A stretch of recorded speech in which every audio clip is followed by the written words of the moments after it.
What we gonna do right now is go back, way back.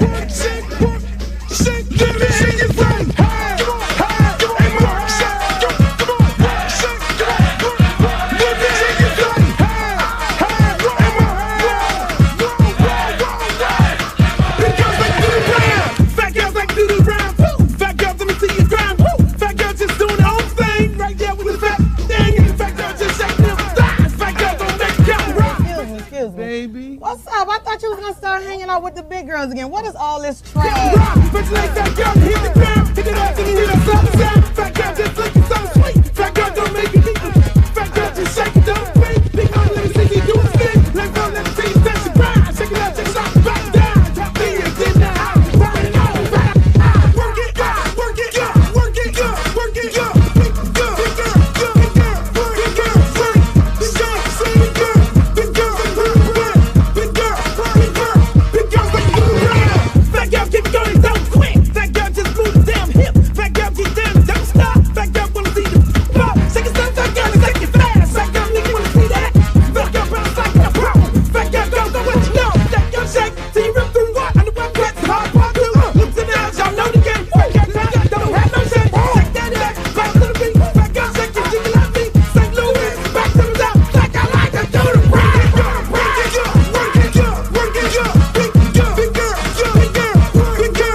I'm serious. Where you are? Not the Alabama.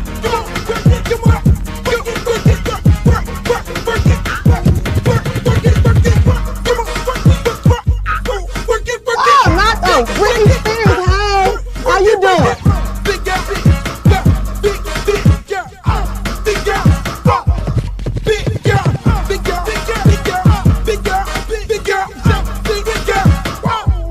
Oh, but ain't the little leprechaun.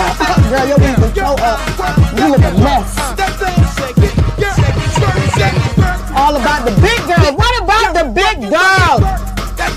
Big girl, work it, work it, work. Big girl, work it, work it, work. Big girl, you done suck all the fat off your ass.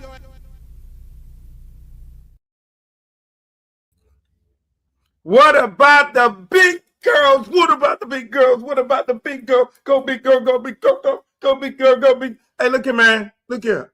Don't hate the player, hate the game. Don't hate the player, hate the game.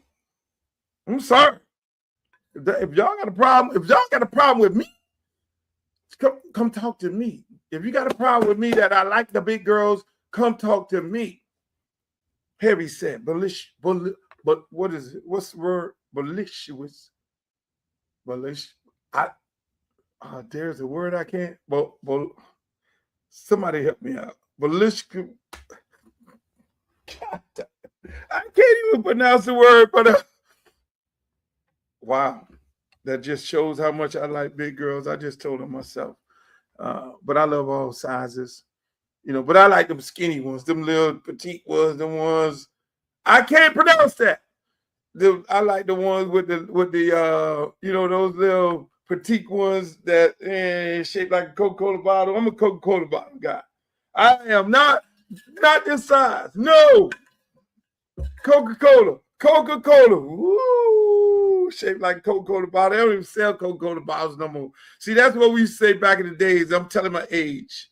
I am telling my age right now. Shaped like a Coca-Cola bottle. Look like jelly, but it shakes like jam. Y'all heard that one there before? Y'all never heard that one before. Looks like jelly, but it shakes like jam. Ooh. Let me think about that for a second. Look like jelly, but shake like jam. So that means, when they had a little tight thing, you see them dimples, and then shake like jam. It should be look like jam, but shake like jelly. Shouldn't it be like that? It shouldn't be like that. But I'll figure it out at some point within the show. Ladies and gentlemen, welcome to another edition of yours truly, Uncle Luke Podcast. I am happy that you all are here today. We are live in living color. I know y'all see the replays and people are like, look, we don't know when you're live and when you're not. Just look at the damn show. We're live every Monday, Wednesday, and Friday at 5 p.m. Now, this Friday, because my son has a baseball game, I'll probably go on a little earlier. I'll tape it, but it will be on at 5 p.m. We continuously keep to the schedule. And then what we normally do is we'll replay the show throughout the course of the day. And that is what we do. Okay, so that's what, and night. So, because some people are working, there are other people that are working right now. They can't see the show. So to only run the show one time a day, that's not good. We'll run it throughout the day and throughout the night. There are people who are driving in their truck. They got big truck drivers. And they want to hear some good stuff at about 2 o'clock in the morning to entertain them while they're getting from one point to the next. And that's what I try to do. I look out for everybody. That's what it's all about. I try to look out for everybody. We got a really big show today. I want to thank everybody on my YouTube channel, Uncle Luke TV, for being there. Shouts out to my girl, Glow. And I want to thank everybody that's on Facebook Live. Facebook Live has really been showing up lately on the Uncle Luke Show podcast. And then also my good friends over there at Twitch and my other good friends over there at Instagram and X. And y'all over there right now, just like, share, and subscribe to the show. We need to have a big audience today.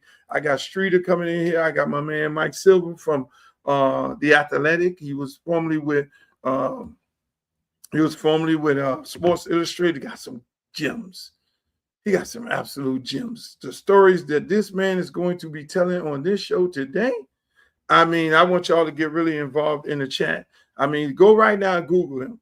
Go right now and Google Mike Silver. So when you have questions to ask in the chat, then you'll ask him, and you want to know about certain things that happen along the way, because he got mad stories. Hey, look, let's get right into it, people. TPS is serious. TPS is serious. I'm gonna take that. Then I'm gonna take what Ron DeSantis just did in the in Florida House and Senate today. But TPS is serious, people.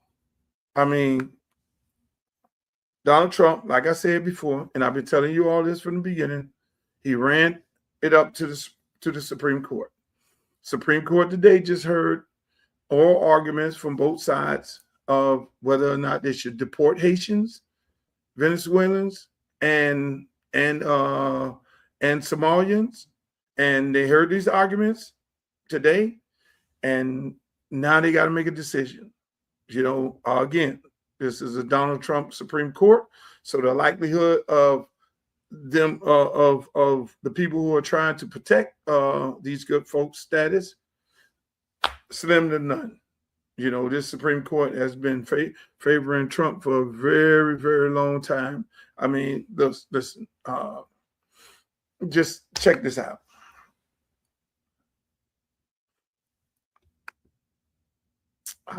I can't get up. Breaking news from the Supreme Court, which was active this morning. The court has just struck down Louisiana's congressional map that includes 2 majority black districts, calling it an unconstitutional gerrymander.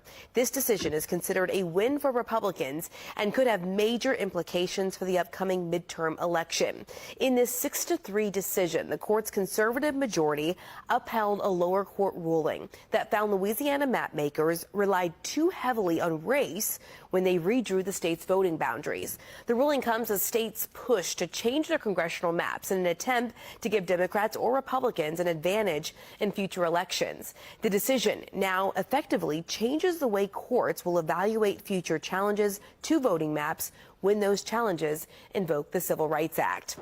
Also today, the Supreme Court moving on to oral arguments in a case challenging President Donald Trump's attempt to cancel temporary deportation protections for Haitian and Syrian nationals. The program lets migrants stay in the U.S. for at least 18 months because of a few things: war, natural disasters, or extraordinary and temporary conditions.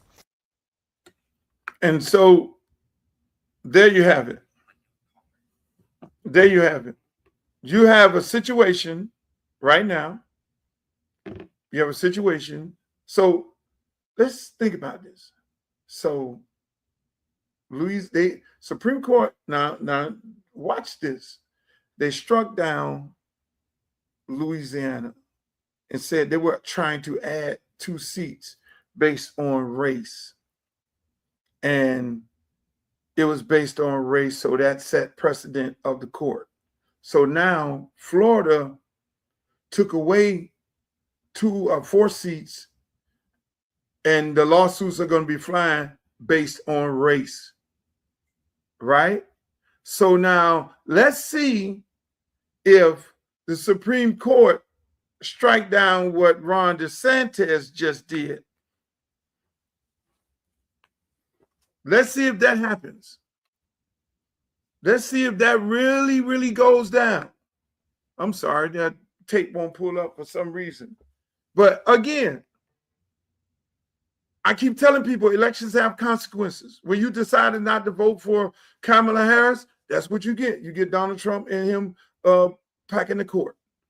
When you don't vote in Florida state elections, that's what you get. A House and a Senate majority, and the majority rules. See, the bottom line is what Donald Trump is trying to do, people, right here. And it's sad. It is sad. I mean, it's sad for more ways than one. As you know, I'm running for Congress, right?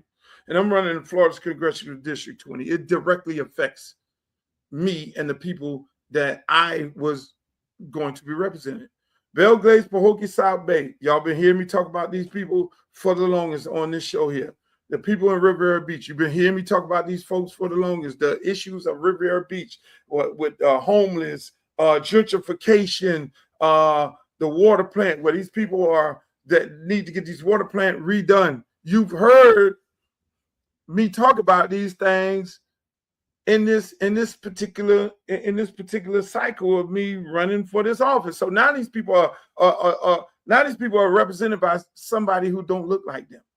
They have issues. The people in Belgrade and Pahokee and South Bay, I mean, a rural area, African Americans, Haitians, they've been killed by the prison closing down, the Big Sugar automating their plants, people coming in telling the mayors and all them, look, we want to come and do some redevelopment, but the redevelopment don't fit the community. This is bad. I mean, listen, it's bad for more reasons. But here's an expert lady who's up there, and a senator who's running for Senate, a senator who's running for senator. Listen how she took on this challenge today. I love it.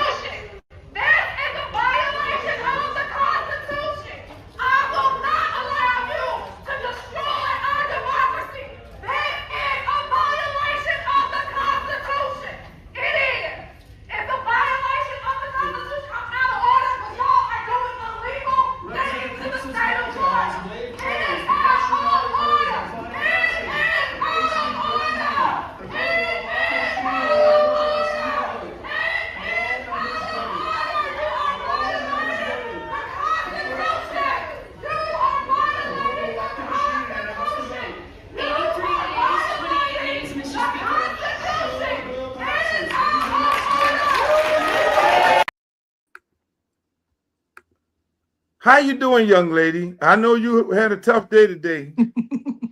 I did have a tough day, and I'm in my Florida room, so apologies for Oh no, no, the no, no. background. I called you at the last minute, and I was just praying that you come on. I already had my clip. I was gonna talk about you and your race and how you're so passionate about it. But I'm just happy to have you right here.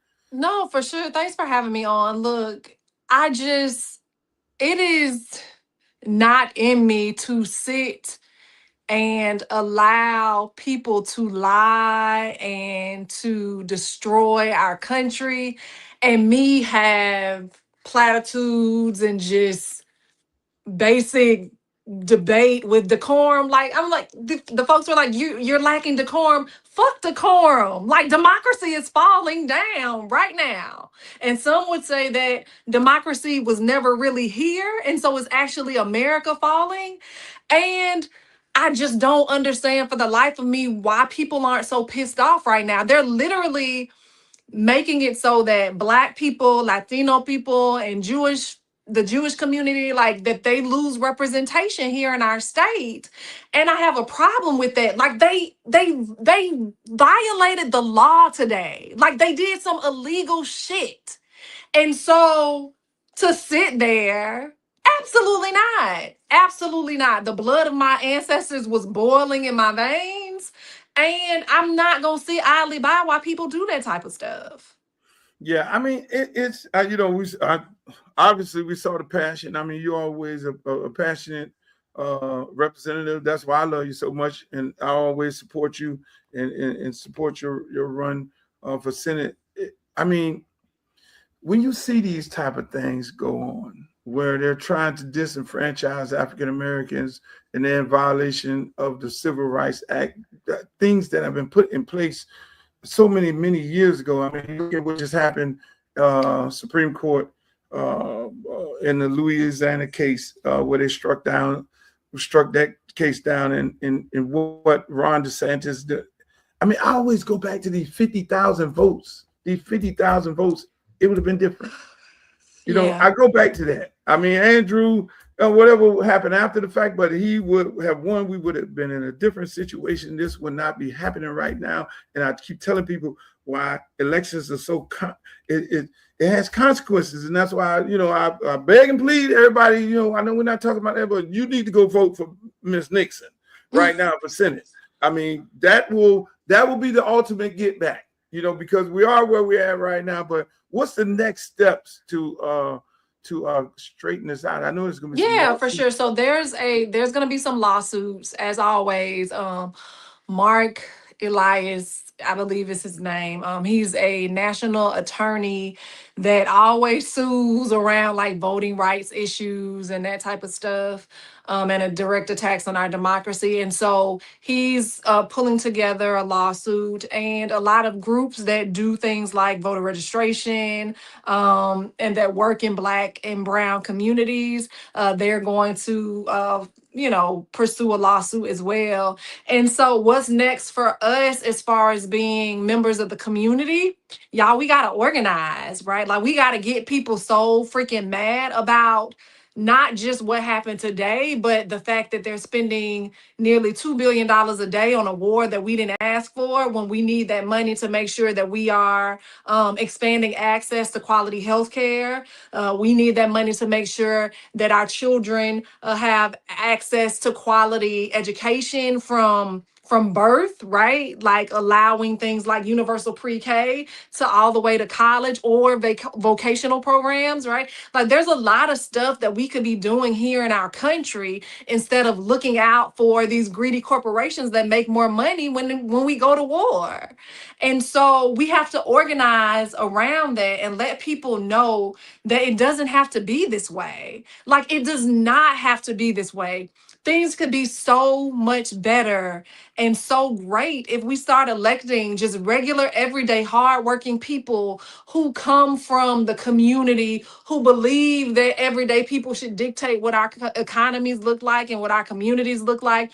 We can make sure that, like, if we did that, right, like, we would make sure that big oil is no more, that we have like renewable energy, and we're creating clean jobs and actually positively impacting the environment, right? Like we could also make sure that we end things like Citizens United and get big money out of politics so that our little bit of change, right, could go a long way as it relates to folks who are running for office. There's just so much more that could happen. We should just do something different. Clearly, the shit that's happening right now, like it ain't working. And so the way in which we change it is like change the people at the top. And so I just really want folks to know we got to lean in. There's actually a national strike, a national general strike that is happening on this Friday, May Day, in honor of May Day, which is International Workers' Day, where they highlight like the labor movement and unions. And so I'm calling for folks to strike on Friday. Do not, if you can't, I mean, I'm gonna keep my kids out of school. You ain't gotta do that. But I'm also not shopping. I'm shutting my business down that day as well. I am gonna pay my workers. But I just feel like we need to stand in solidarity, because the problem is these big greedy businesses and corporations are padding the campaign coffers and making, like, allowing these elected officials to put forth policies that are dividing us and keeping us mad at each other, and not seeing the fact that they are cutting the state minimum wage here in Florida, gonna allow people to actually make $7.25 an hour, because literally my colleague are saying things like, oh, the American dream is being destroyed if we have to pay people $15 an hour. Like, are you serious right now? And that is not even a living wage, $15 an hour, right? And so, like, we need to make sure that we are protecting and defending Social Security. We need to make sure that we are shoring up and properly resourcing the VA. But we can't do this when we have these corporations that cut these deals with these corrupt politicians to privatize the VA, to privatize prisons and detention centers because they make more money, which is why there's really a push for mass deportation. And then they ain't even really deporting people. They just putting them in these detention facilities that are for profits, right? Like, and it's making people money the same way with these private prisons. Why would you invest in education if you make more off of our children going to private prisons? And so these are things that I am advocating against. And it's all on my platform, and we just we gotta do something different, y'all. Yeah, you're right about that. I have a young lady that's been friends of mine, but that's been a friend for many, many years. Her husband, her friend, I mean, they deported the husband. He's alligator Alcatraz. They took him to Texas. They brought him back. They took him to Texas. They dropped him off in Mexico, told him to get out the bus. He didn't get out the bus. Then they brought him back here. And it's like, he's a Haitian guy. And it's like, okay, well, why did he send him back to his own Haiti? And it was like, no, they don't send him back, just like you just said. That bed is worth about $250 a day. I'm like, oh shit! So they really got a hotel going on here. And yes, it's money. Privatized, and the government and the comrades are making money off of people in these detention centers. They're not sending them where they say they're gonna send them in. No, just like you say, so it's amazing. It's a racket. Like, they're getting rich. Like Alligator Alley, the Everglades Detention Center, I know they want to call it Alligator Alcatraz, like $92 million on porta potties. Wow. I would have loved, like, that's a nice contract to have. $92 million for porta potties. We know them porta potties ain't cost that much money. Like, are you serious? $92 million they spent on that.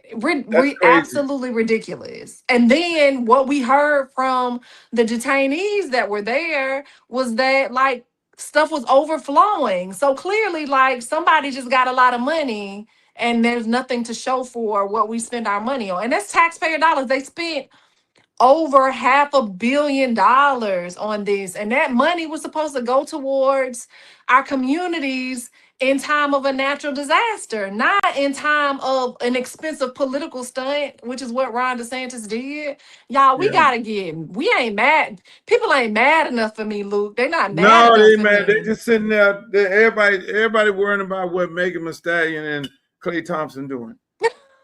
They weren't. They're more outraged on Megan Thee Stallion or however you pronounce her name and Klay Thompson.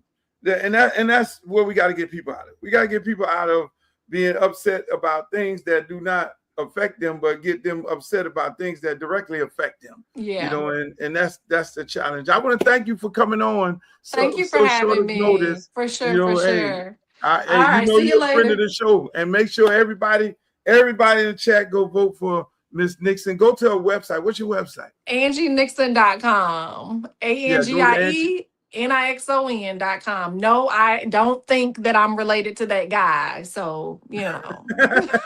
Okay. Thank you. I appreciate Bye. you. All right. Hey, man. Hey, look. That she showed out today. I got to show this clip before I bring on the next guest. She showed out today. This is what I'm talking about. That is a violation of the Constitution. She moved. Oh. Our democracy. That is a violation of the Constitution. It is. It's a violation of the Constitution. I'm out of order for y'all are doing illegal things to the state of Florida. It is out of order. It is out of order.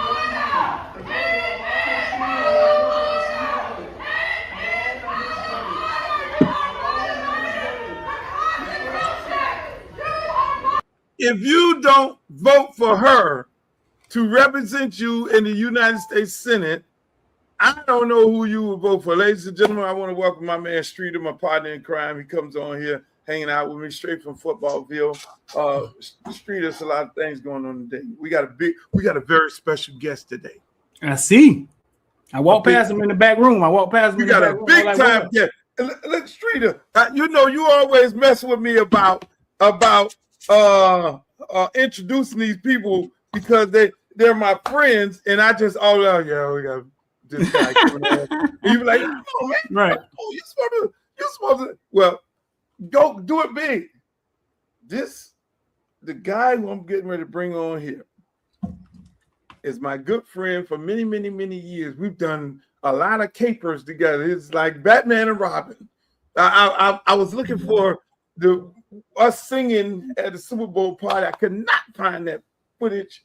But ladies and gentlemen, without further ado, his work. He was the big time writer at Sports Illustrated when Sports Illustrated at the height of their he was the guy. He was the guy in Sports Illustrated.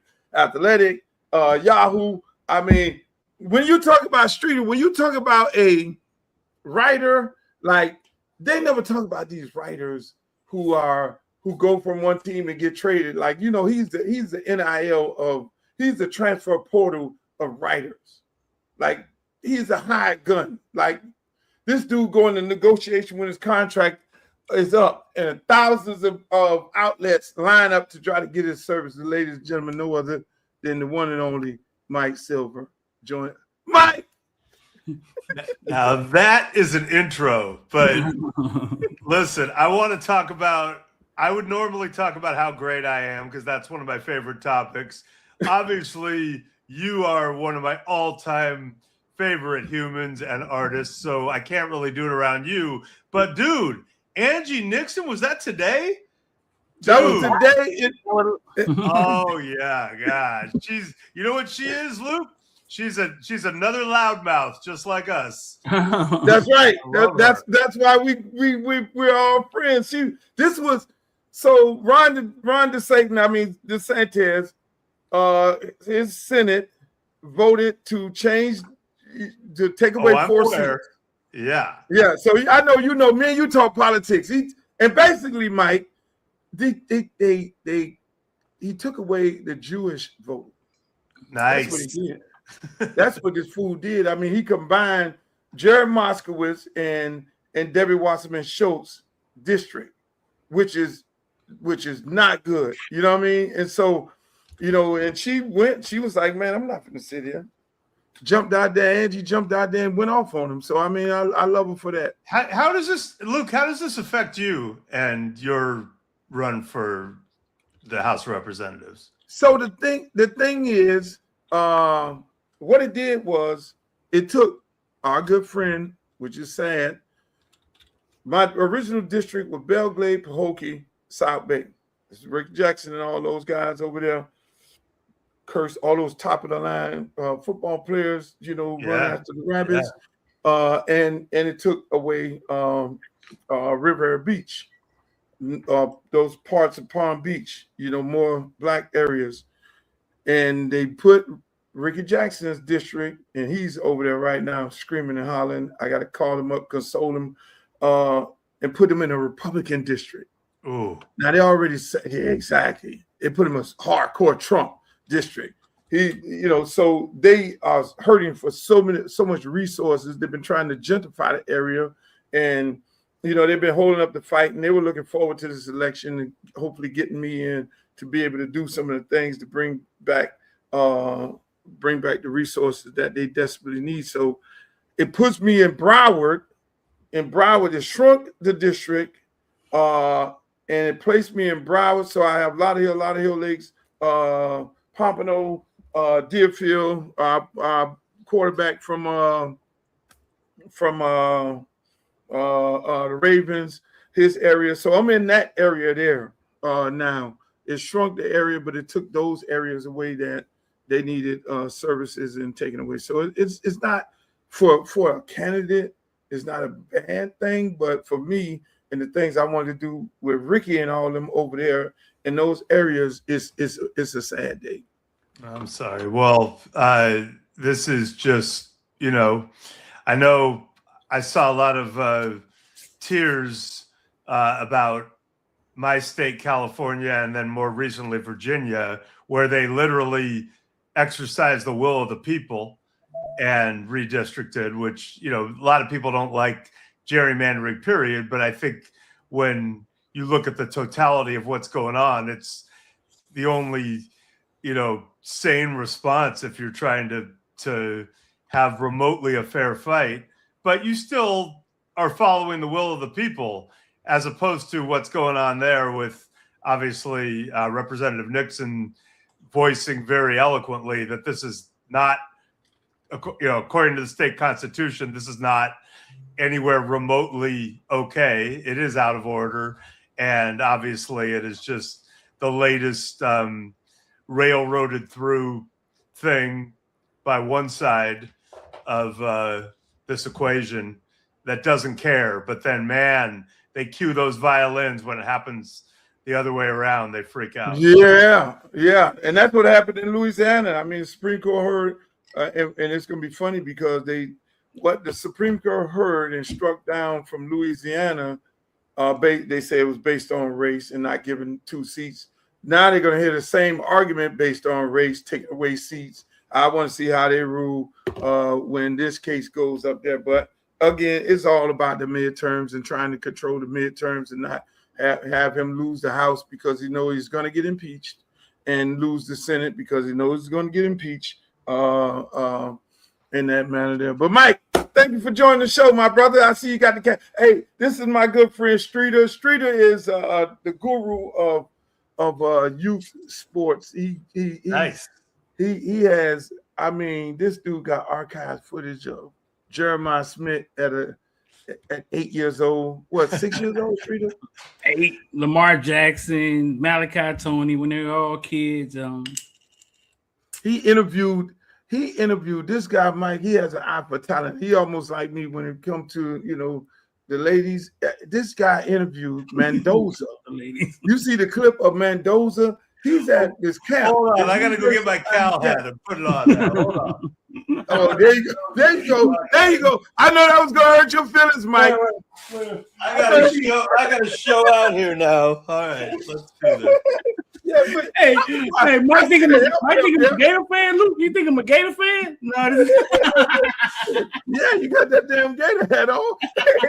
How's that even allowed on here? Let's do it the right way, Mike. Let's do it the right way. Okay, there we go. ACC.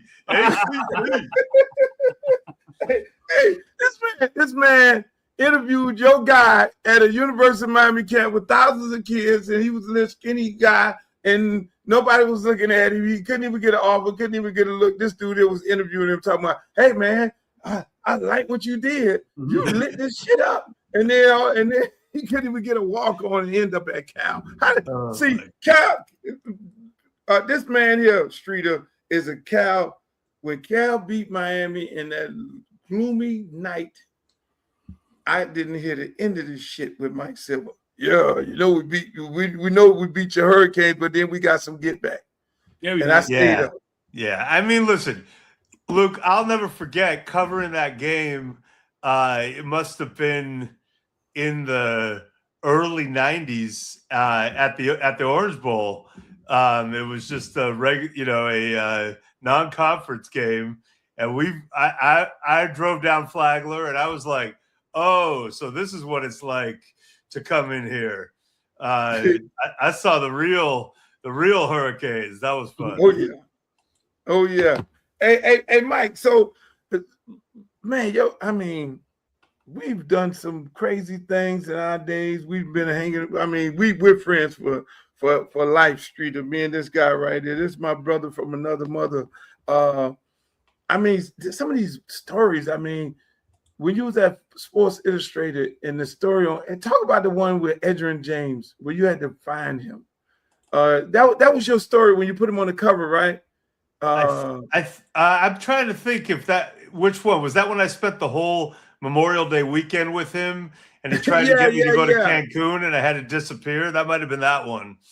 I just remember EJ, like, I mean, I didn't know how unbelievable he is. So, you know how Sports Illustrated had all the fact checkers, and I just remember EJ, like, he was like, you can say we're at a strip club. I'm like, oh, that's new, and then he was like, hey, listen, you can't say that I have a girlfriend, but you can't say that I don't. There are so many great Edgerrin James quotes that I over the years, and listen, all the Miami guys are good talkers, but one of my all-time favorites is, so I go down Memorial Day weekend and spend the whole weekend with him. It's like Samari Roll, the whole crew. And, EJ, he stays up all night, bowling, whatever, playing games, having fun. And also, by the way, for a, white dude from Northern California, Memorial Day in Miami that weekend was pretty damn good in the 2000s. Like, don't get me wrong. So what happened was he tried to get me to go to Cancun to extend the weekend.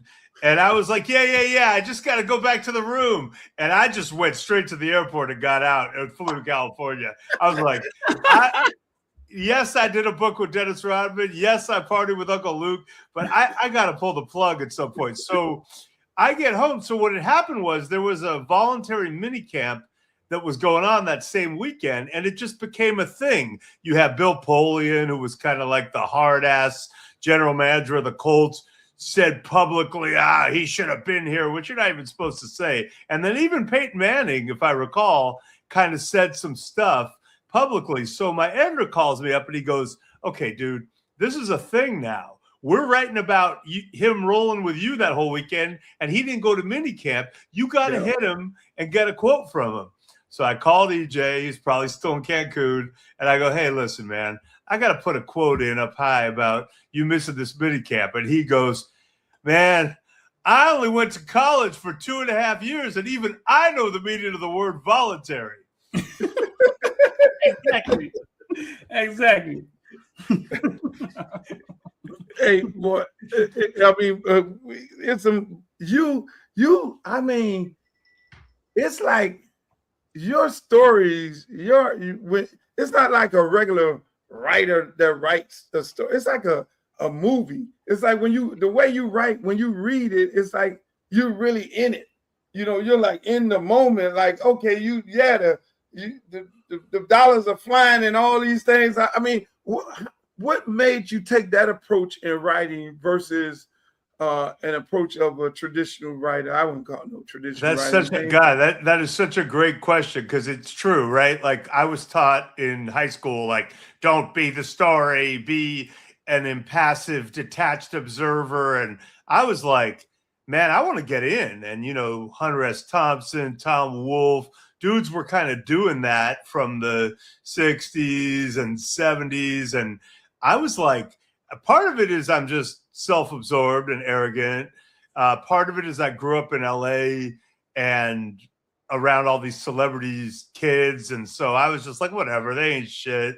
I'm important. And then part of it, honestly, the best thing that ever happened to me, and to turn it to real talk for a second, is LA had a mandatory court order to desegregate the schools that was in effect when I was growing up. And so going to public school, I had fully integrated schools from 7th grade on. And yeah, I had the best of both worlds. Mostly it was kids getting bussed in to our school. But I mean, what a gift to be able to grow up with Black people and Hispanic people. And, you know, when you're a kid, you know that all the bigoted stereotypes are bullshit. When you're around all the people, like, I feel like, nah, that, like, all that's just fucking bullshit. Like, I you know, I see it every day. So not like I would have been inclined to believe that shit anyway, but like, you know, when you're all commingling together,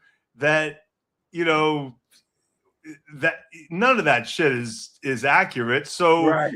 and so, like, honestly, when I got into sports writing, it was a lot of old white guys, a lot of white people who just didn't seem comfortable talking to brothers in the locker room. And I was like way more comfortable. And, you know, and then fast forward to my self-importance or my arrogance, and I got to Sports Illustrated. I'm like, well, I want to meet my heroes. So next thing you know, I'm doing a story on sports, hip hop, and rock and roll. And I'm like, I'm fucking calling Luther Campbell and I'm getting his number. And because, dude, I mean, we all saw, like, you know, I'm a big, you know, I'm a student of the 60s and free speech. I went to Berkeley, and all my heroes who stood up. And, you know, the stories about you, first of all, just the songs were unbelievable. Like, I think a lot of people didn't get it at first, and like a lot of my friends didn't understand rap anyway, but I was like, oh, this is what we're doing now. This, like, it was rock star behavior, you know. I'm gonna go, and then, you know, the stories of you getting, you know, arrested on stage, and then, you know, recording Fuck Martinez as you got bailed out. I mean, those, like, so I was like, this guy's one of my heroes, but also I knew how embedded in the sports world you'd become, and the NCAA was so full of hypocrisy. And I think when I finally was like, I have to meet this guy, was when there was going to be a quarterback competition in Miami, and one of the dudes was Black. I think it was it Ryan Collins was his Ryan name? Collins, yeah. And you were like, okay, cool. It's time for a Black man to get his shot. And you said publicly, they better start this guy or I'm giving Miami the death penalty. And, you know, that's like something a rapper would say for effect. And a lot of people were like, oh, no. I was like, okay, I love this guy. So somehow I got your number, and next thing I know, you and I are kicking it in South Beach for like 2 days. And at the end, we went to, like, I don't know, pick Wet Willie's somewhere. One of your, you know, Clevelander. And who's at the table 3 tables over? Ryan Collins. And I'm like, okay, this is, I think I need to hang with this guy more. And now you can't get rid of me. Yeah, that was a great, it was Ryan Collins. Ryan Collins was already starting the year before. Coach left. Then who was the 2021 coach? Dennis Bush Davis comes in, and then Bush Davis is like, Bush Davis, yeah. Yeah, Ryan Carter's averaging 400 yards a game. I'm like, oh, fuck that. You're not getting ready to do that. So, hey, you did this. I mean, you did the story on Kurt Warner. Like, you broke the story on Kurt Warner that nobody knew. Nobody knew about him working at the grocery store. I mean, talk about how that came about. Because, we look at football players. Oh, football player. Yeah, we saw him come from what was it, the Arena League, and he goes into the NFL. That was a story in itself. But then the article that you did about this man, where he was literally working at, I mean, talk about how did you, I mean, again, it goes into your stories and how your stories are. It's like a movie. Yeah, well, and by the way, I did back-to-back books with Dennis Rodman and Kurt Warner. They were very different. I definitely. We definitely want to know about the book with Robin, because I know Robin's sample line would be like, one time I fucked this horny ass bitch on a frozen lake in Michigan, and Kurt Warner book sample line would be like, Jesus is the way to salvation, and if not, you will face eternal damnation. And I love both guys. But so here's what happened. This is actually a funny story. No one really knows this. So in 1999. At Sports Illustrated, the Denver Broncos had won 2 Super Bowls in a row, and then John Elway retired in 99. Bubby Brister was playing quarterback. They started 0-3, and it was like, damn, what's wrong with the Broncos? They're 2-time defending champs are 0-3. So they sent me out, Sports Illustrated, to Denver. Now, in those situations when SI would show up back in the day, it was like, oh, damn, the Grim Reaper's here. Like, we're 0-3. So the game goes real bad. Terrell Davis blows out his knee. It was never the same. They bench Bubby Brister, put in Brian Greasy. They lose to the Jets to go to 0-4. It's real bad. And I'd been out drinking, this is going to shock you, with some of the guys in the days leading up to the game. And they had already told me, hey, after the game, you come with us. We're going to this place called the Chop House in Denver. It's a steakhouse, but it's a brewery, and they give us a big room, and we all, drink. And I'm like, oh, okay, cool. So I worked the locker room, and it's kind of a downcast locker room. I kind of broke the news to a couple of people that TD had torn his ACL for sure. And, it was not a pleasant scene. Now I go to the Chop House, and drinks are flowing, and people are saying some funny shit. Like, one guy grabs a fork and he goes, hey, you can stick this in me because we are done. Another guy points to a beer tank and he goes, see that tank? We're going right into that tank. And, I'm there. And so I go home. I write all night that night when I go back, and I'm like, I'm going for gallows humor here. Like, people will understand if I write this stuff. They're not literally saying we're going to tank. They're saying, like, man, it's real bad, and we are, doing gallows humor. But it was not taken in that spirit. Denver was a 2-newspaper town. The cover said, quote, we're finished. The Broncos season is over. Just ask them. And Adam Schefter was calling the Chop House. He was a Denver reporter at the time, trying to find out which players were there. There were like 20 dudes there. And it became this like major saga. And I was like, oh my God. So the next week, Kurt Warner had started hot out of nowhere. And SI sent me to St. Louis, and I called the PR guy, and he was like, hey, you're not going to love this guy, Kurt Warner. He's not your kind of guy. He doesn't really hang out. He just does boring stuff with his family. I go, like what? He goes, like, go to church. I go, that's perfect for me. I need something like that right now. Like, I need Jesus. The opposite. And I ended up going to church with Kurt and Brenda and, Zach and Jesse, who were little. And he had an even better game. And we had that Who Is This Guy cover. And then, all the way to the Super Bowl. We sold the book deal after the Super Bowl, and we wrote the book, and 21 years later got made into a movie, American Underdog, and I got to walk the red carpet at Chinese theater and live out some dreams. But I know that had to be a beautiful thing.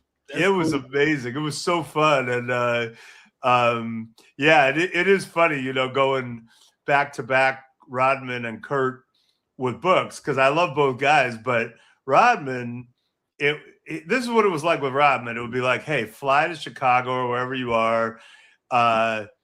We're going to go out and party for like, 2 days, 2 nights. And then eventually we'd be on the treadmill or something. He'd go, take out your tape recorder, bro. And he would say a bunch of shit. And then, because my wife would always be like, how long are you going to be? I'd be like, I don't know, man. It just kind of comes out. And then I could have written anything as Dennis. And he would have just been like, cool. Yeah, sure. I said that. And, that's how the process went. Well, with Kurt, it was much different. It was like, hey, fly to St. Louis. I'll pick you up at the airport. We'll spend, 3 to 6 taping. We'll go out to dinner with the kids and Brenda. We'll come back. We'll do another couple hours. I'll drive you back to the hotel, And then Kurt wanted to see every line. And I had to say some stuff to him like, dude, let's not get into eternal damnation like on page 73. Let's put that back a little bit. And but one time I actually had to say to Kurt, I remember the moment, I said, hey, dude, you handle cover 2, I'll handle the commas. Hey, I got a question for you. My first time being on the sideline at Cal was 2 years ago when Miami played Cal. Yeah, that crazy Cam game. Ward was down 2. Like, where were you when Miami faced Cal that night with Cam Ward, Miami down 20 points? Like, how did you experience that game? I'm so glad you asked because, one thing at Cal is, and this is multiple sports, it extends usually to basketball and sometimes women's basketball, but sometimes we just get our ass kicked because, you can understand that, like we're Berkeley and there's a lot of, we care about academics and sometimes we don't have the institutional will to go after it in sports the way that other schools do. I understand that. But what I don't understand is decades long, we will blow a lead and find a way to lose a game that you can't imagine we could lose with the best of them. And I'm conditioned, as are all my Cal friends, like it's a horrible thing. So when Cal was up 22 or 24, 5 points in the fourth quarter, and then, as soon as it got to 20, we were all thinking the same thing. Like we're like 1, 2, okay, that's how we blow it, 3 touchdowns. And so it doesn't always happen, but you certainly always think that it could happen. And I'm on a bunch of group texts with different Cal people, including one of my other rock star friends, Adam Duritz of County Crows, who went there. And, it's all my college friends, other college friends. But one of the group texts is really big and unwieldy. It was like a logistical text before the Cal Stanford game one year, and it's kind of lived on. And there's this dude, and he knows who he is.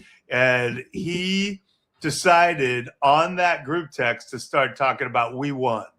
And all of us know, like, no, you do not fucking say that. We're Cal. And at one point I said, dude, we're Cal. And he goes, that's right. We're Cal. And we're beating Miami. And like, as soon as he sent that text, like my sons were side texting me like, oh, we lost. Like it's over. So like, as soon as he sent that damn text, I'm like, okay, how are we going to blow this game? So sure enough, Cam Ward, like it's all happening. But we had one last chance to not blow the game. And what it came down to was a targeting review. I'm like, okay. On a positive note, I think that guy just tried to kill Mendoza on that play. It kind of looks like targeting. But then, I'm also a pragmatist. I'm like, on a negative note, the ACC refs kind of have some incentive to have Miami go through and maybe get some money for the conference. So I'm not saying you got to know that. You got to know, Mike. You got to know that. And listen, these I get ACC it. refs, they're not used to being in California that time of night. Yeah, if we were the team trying to get the money for the conference, and we're new, we're happy to be in the ACC. Trust me, like we're like, thanks for letting us in. We appreciate you. So, one thing that I did think, Streeter, about that day though, which is interesting. So, it was a big deal for Cal to get College Game Day, and that happened in the morning. So a lot of people had to peak early, and I guess keep partying straight through or take a nap or whatever. And that was very new for Cal fans. And I didn't go to College Game Day, but one of the things that kind of happened, and it spilled into social media, is a lot of Cal people were acting like that was the greatest, biggest thing to happen to us, to get College Game Day. And I feel this way about Heisman campaign, all of it. I'm like, look, sure, it's nice that we had College Game Day. That's a cool thing. But like, let's not confuse that with what actually fucking matters, which is winning football games. And that's usually done by getting good players. And listen, we're in an era now where you can pay the motherfuckers. So, like, and we got a lot of alums. We're the University of California, one of the greatest academic institutions ever on earth. And we, you know, like, a lot of people go out and ball and make money. So, like, now I'm like, look, we don't even have to cheat. We can just go pay dudes. So you'll be happy to know, Luke, that we went out and hired Tosh Lupoy, who he was one of the great recruiters in America already. He played at Cal. He had a class at Cal that was like Shaq Thompson, Eric Armstead, Stephon Diggs. You can look it up. They all committed. And then Washington stole Tosh. They all decommitted. And then we've never been the same since. He's a bear. He knows how to get dudes. And now we got money coming in. So all I can say is we finally got a chance to step up and play with the big boys. And whether or not we get College Game Day or any of that bullshit, I think we're finally got a chance to come up and try to do it the real way by paying the kids who worked so hard for our pleasure. I was there early at game day that morning. And when me and my girl Steph got to the game that night, we got to the game and we were tired. And the game hadn't even started yet. And then it hit me. I was like, holy shit, we in trouble, Luke. Because if we're tired, the players are tired. We wasn't like I was like, holy crap. That's probably a lot of those players' first time going to Cal. And that guy that actually hit the quarterback in Wesley Saint was one of the guys I covered since he was 9 years old. Oh wow. Yeah. Well, yeah. I'm glad to live to fight another day. I wish we gotten the call. But it's funny. Like, you know what's funny is like Cal fans try to navigate the ACC shit because Stanford came with us. We obviously hate them, but we don't have the teams we really hate, like SC, you know, and UCLA and Oregon. Like, we want to beat their ass, but they're not there. So we're always like, all right, man, let's go beat Boston College, you know, like, damn it, you know. So like, the only teams we've mustered any negativity towards, and it's, you know, like Clemson and Florida State fought to keep us out, right? Clemson, Florida State? Yeah, Clemson and Florida State tried to keep us out. So we're like, we don't like that. And then North Carolina voted against us, which was like, really? North Carolina? Like University of North Carolina? So we could kind of get it for North Carolina a little, Clemson and Florida State, but like, we can't really like get mad at anybody like, oh man, we got to beat Louisville. To hell with them. You know, Wake Forest, we're going to put it on you. We're just kind of like, wait, where's Wake Forest again? What? Oh, Chris Paul went there. Yeah, like, okay, Tim Duncan. Like, we don't really know. So we're just happy to be in a conference. It's our games are on TV now. Like, it's better than Pac-12 network bullshit. But I think in football we finally got a chance though. Keep an eye. We got this guy who replaced Mendoza, was a true freshman lefty quarterback from Hawaii, so he'll be a sophomore this year. Jaron Kiave Sangapolatele. Dude, he's nice. Unfortunately, last year our receivers were like me, Jeff Darlington, and like Dan Lebitard. So it didn't look too good, but like we got some guys this year. Hey, you actually got my running back who I coached last year. In high school. Yeah. Let me ask you.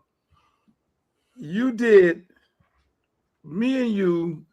I want you to tell the people the story because I tell people all the time this story about the Super Bowl when we were in the office and a player came and Oh there yeah. was a store next door, and they had all these chains and stuffs and whips and everything. No, this is exactly what happened. And some people, because Super Bowl Media Day used to be a thing, and some people will remember one of the great Super Bowl media moments. So this is the story.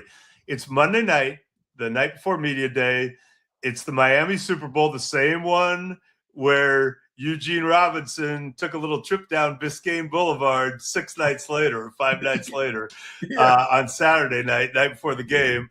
But on Monday night, I just went and had dinner with Ray Buchanan of the Atlanta Falcons. Now, Ray Buchanan was a great dude, really good player, had been with the Colts, and I knew him really well. And I remember, for background, the game before the Super Bowl, I went out with Ray the day before they played the Randy Moss Minnesota Vikings, that great team in the NFC Championship game. I went out in Minneapolis with Ray, and we're talking about, could the Falcons pull the upset? But we also understood that there had never been a black coach of the Super Bowl, and that if the Vikings won, Danny Green was going to be the coach of the Super Bowl. And this is in early 1999. And Ray Buchanan says, man, he goes, but I'll tell you, if we get a black coach of the Super Bowl, he goes, for black people, that'd be the biggest thing since the OJ verdict. And, you know, I mean, you cannot get better quotes than that unless you're Andrew Tate. So Ray and I go out on Monday night and we go to dinner in South Beach. And, you know, I'm telling him that you and I are friends. And that's back when you had the old office on 12th, right? Yeah, 12th. Yeah. Luke Records said, by the way, I have to tell my George Clinton story after this because it's amazing, because you introduced me to George Clinton there one night. But I'm like, yeah, Luke he's right here. And I'll bet he's in the office. And he's like, really? Oh, my God. He's like, if I could meet Uncle Luke, it would just be. And I was like, really? I go, well, let's call him. So I call and you're there and you're like, yeah, come on over. So we finish our dinner. It's getting kind of late now. We walk in, you have us in that, you know, your office right in the front. And, you know, we're talking and Ray says, well, Luke, you're the perfect person for me to ask because you're a showman. He said, Media Day's tomorrow and all eyes are going to be on us. And I really want to make a statement. I really want to do something that gets attention. And I've been thinking, we're the underdogs. So I was thinking maybe I should wear a dog collar.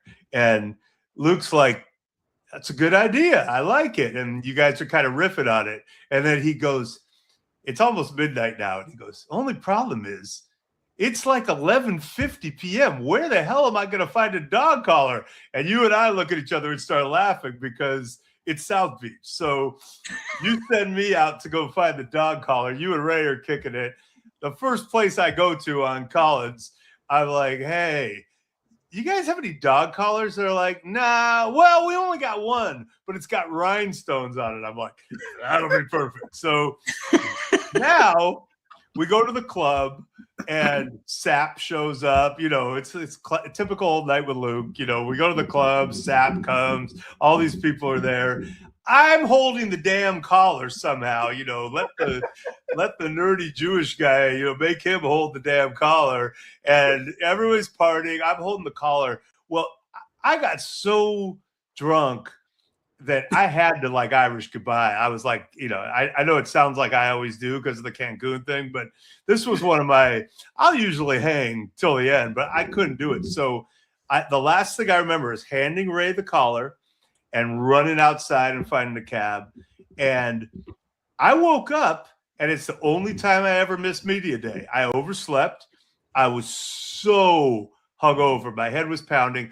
First thing I did when I woke up was turn on ESPN, and the Falcons had already gone. Now the Broncos were coming. And the first thing I see is, well, the big story of Media Day was Ray Buchanan, you know, and the dog. And I just see a close-up of Ray with the dog collar. He's wearing sunglasses. And I'm like, how are you awake? And then remember that was remember he and Shannon Sharp had a thing. Remember he was doing the horse thing because you know, Shannon, he was going, Ray was like in with the dog collar and the glasses going like, and I'm like, oh my God, what is happening? So sure enough, that was Uncle Luke. So that's why when we did the Devontae Freeman thing, I want to say this was now 17 years later when we did the Devontae Freeman thing, you said to me as we were plotting it, hey, man, this ain't our first, this isn't our first act of Super Bowl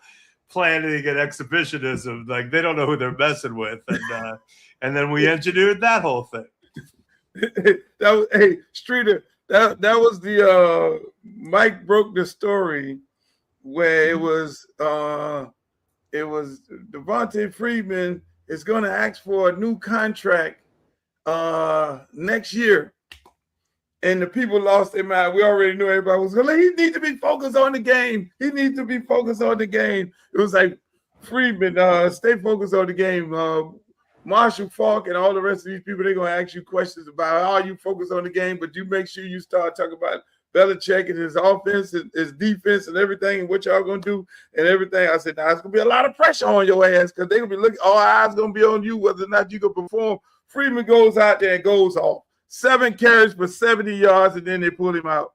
Well, so when you and I were trying to figure out how, you're like, you got him on the phone for me, but then you're like, when should it drop? And we decided, well, the perfect time to drop it's like 2 hours before media night starts, So like, sure enough, bam, NFL.com, Devontae Freeman wants to get paid. And everyone's like, all the reporters are reading it on their way into the media night. And it's a total thing. So I just remember, at the time your wife was his agent and I had a big Super Bowl party that year in Houston that I think was Wednesday night, might have been Tuesday night, but it was after all this stuff had happened. And at the party, she showed up, and then so did Thomas Dimitroff, the general manager of the Falcons, who was not happy with the timing of that story. And they both kind of got up, and I brought them both into the VIP, and they were both kind of standing there awkwardly with me. And I was like, all right, I'm going to leave you two to have this combo. And I got drunk with Josh Norman or something. I don't know. But it was, they didn't know that we, you and I like to mess around, but it was just classic. That was classic. It was, the dog collar though. That was one of our all-time. Yeah, that was the top one. Let me ask you. So you've had some run-ins with some quarterbacks in your days where you were their friends and you wasn't their friends. I mean, give us a story about. I want you to. I don't want to say which one, but give us a story about one of the quarterbacks that you had major problems with, and they were not you having a problem with them, but them having a problem with you, based on something you wrote. All right, I'm going to tell you what might have been the biggest disappointment of my journalistic career, and you're going to understand why in a second. So I mentioned that I did that sports, hip hop, rock and roll story in 1999 for SI, and it was all about the intersection between the two. Luke was very much in it. I talked to Ice Cube, Bob Weir, the Grateful Dead. I mean, it was amazing. And I worked on it for a long time. And one of the things that happened while I was reporting that was somehow Ziggy Marley had some sports tie-in, and I knew that his brother obviously, had played at it was around. I don't remember the exact time. Go ahead, Marley.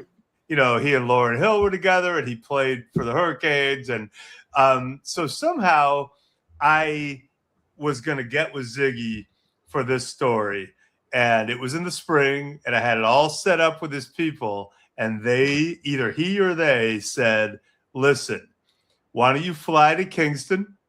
We'll pick you up at the airport, and we will take you to the Marley family estate for 2 days." Now, okay, that is, come on. I mean, that's I can die happy after that. So I got my passport. I'm all getting ready to go. SI calls her like, hey, you can't go. We need you to fly to Texas. We need you to do a big cover story on Troy Aikman off of minicamp. And I'm like, what? They're like, no, it has to be. We need it on the cover. He just had like this, superficial skin cancer scare. There's a new coach now, Chan Gailey. We need to have Troy. And I'm devastated. So I go to Texas, and Troy and I had a weird relationship because I was very tight with Barry Switzer, who just left as the head coach, and he and Barry had gotten crossed up. And listen, Troy's an incredible player. I have so much respect for him. He and I are cool. We've definitely had our moments, including in recent years, but like, come on, man, that's one of the great players I've ever covered, and he's a great broadcaster, and he's, I respect the hell out of him. But here we go. I'm interviewing Troy. It went pretty well. We didn't go out or anything. I just talked with him in the facility.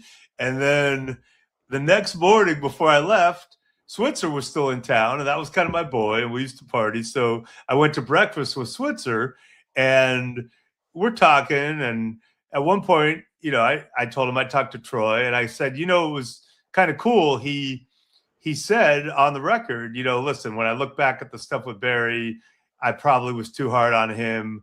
I need to, own some of it, and blah, blah, blah. And I told Barry the quote, and Barry said, good for Troy. He should take accountability, and I think Barry didn't mean it harsh, but in print it read kind of like, yeah, good for Troy. He should take accountability. So from then on, everything went terrible. It didn't make the cover. It got kicked off for some bullshit, which is the worst feeling. B, when I called back Ziggy Marley's people, they were like, yeah, he can see you in 2 weeks, but he wants to do it in Miami. So I did actually see him in Miami, but I missed my once-in-a-lifetime chance to go hang out at the Marley family estate in Kingston. And then C, I went up to Troy the next time I was at Cowboys, and I'll never forget, he was like face to his locker, getting dressed or something, half dressed, but, just looking into his locker. And I came up thinking we were cool, and I put my hand on his shoulder, and he literally gave me the cold shoulder. He turned around and he said, great article until the end where you just couldn't help yourself, could you? You had to put in that Barry Switzer thing. So didn't make the cover, missed out on the Marley estate, and Troy Aikman was pissed at me. All in all, it was a big loss. So the last thing I'll say is when I did go to meet Ziggy at this little house, it was you probably know where it is. It was probably south of Coral Gables. Like, I don't know my geography great, but somewhere down there. And I knock on the door. Now I'm prepared. I am expecting to see someone who looks very much like Bob Marley. What I was not expecting was to see someone who looks exactly like Bob Marley. Right. Oh, Bob Marley just opened the door, and now I'm in his house. So it was cool. We had a great time, but the whole time I was just like, I think I'm talking to a exact replica of Bob Marley. Wow. Yeah, Streeter can understand the cold shoulder because he's had a couple of run-ins with Mario Cristobal. Oh, and he's been getting the cold shoulder ever since. Well, Mario Cristobal's big, man. Streeter looks like he can handle himself okay, but like Mario's throwing a lot of weight around, and I'm not going to stereotype, but he might have that meathead offensive line kind of vibe about him. So yeah, I could see that turning chippy, but I'm looking at Streeter. I don't know how tall you are, but looking at your like self-confidence and your cool beard and your shades and your like just general, like kind of unstressed vibe. I'm guessing Streeter is not someone that I or anyone I know would want to get crossed up with either. Is that fair? On that note, I think Streeter's frozen. Streeter's looking at me too. Like Streeter's doing what all people who are tough do. They don't say shit. They just chill out and look cool. And that's Idiots like me who talk too much, we're not fighters. Yeah, Street is suffering some technical difficulties right I now. drove him out. Yeah, he'll be back. Hey, I mean, man, you've had a hell of a career. I mean, Yahoo, now you're at the Athletic right now. When you look at and you've seen the league transition, when you look at it right now, and you've seen, you San Francisco guy, so you were right there with the Colin Kaepernick thing, right? Yeah. Ground zero. How do you compare the Colin Kaepernick situation to the Deion Prime Shador situation? And you were there when Prime was in San Francisco. Yeah. And I'm pretty sure you covered him. I mean, when you look at those two comparisons, you look at his son gets snubbed, him being the person that he is, and we all know the commentator, the water on the commentator. And then you look at the draft right now and see people who doesn't even compare to, don't even have the numbers nowhere near his son. And you look at the NFL, trying to make this transition from the Kaepernick thing to, okay, we're trying to clean up this, and then now you go into the Shador thing. I mean, what would, and you talk to all these insiders, what is the actual direction of the league? Are they just falling into these bad situations, or is it more of let me backtrack a little. So Shador, it's a interesting nuanced situation, and I think in some ways it reminds me of Tebow, unfortunately, although he's obviously a better NFL quarterback than Tebow ever was, though the opposing view is, well, Tim Tebow won a playoff game. He did.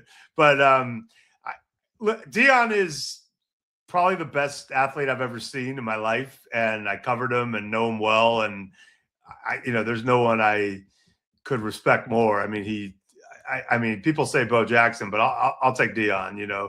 I'll take Deion playing shutdown corner in an NFL game, getting on a helicopter and getting out, and playing for the Braves in the World Series same day.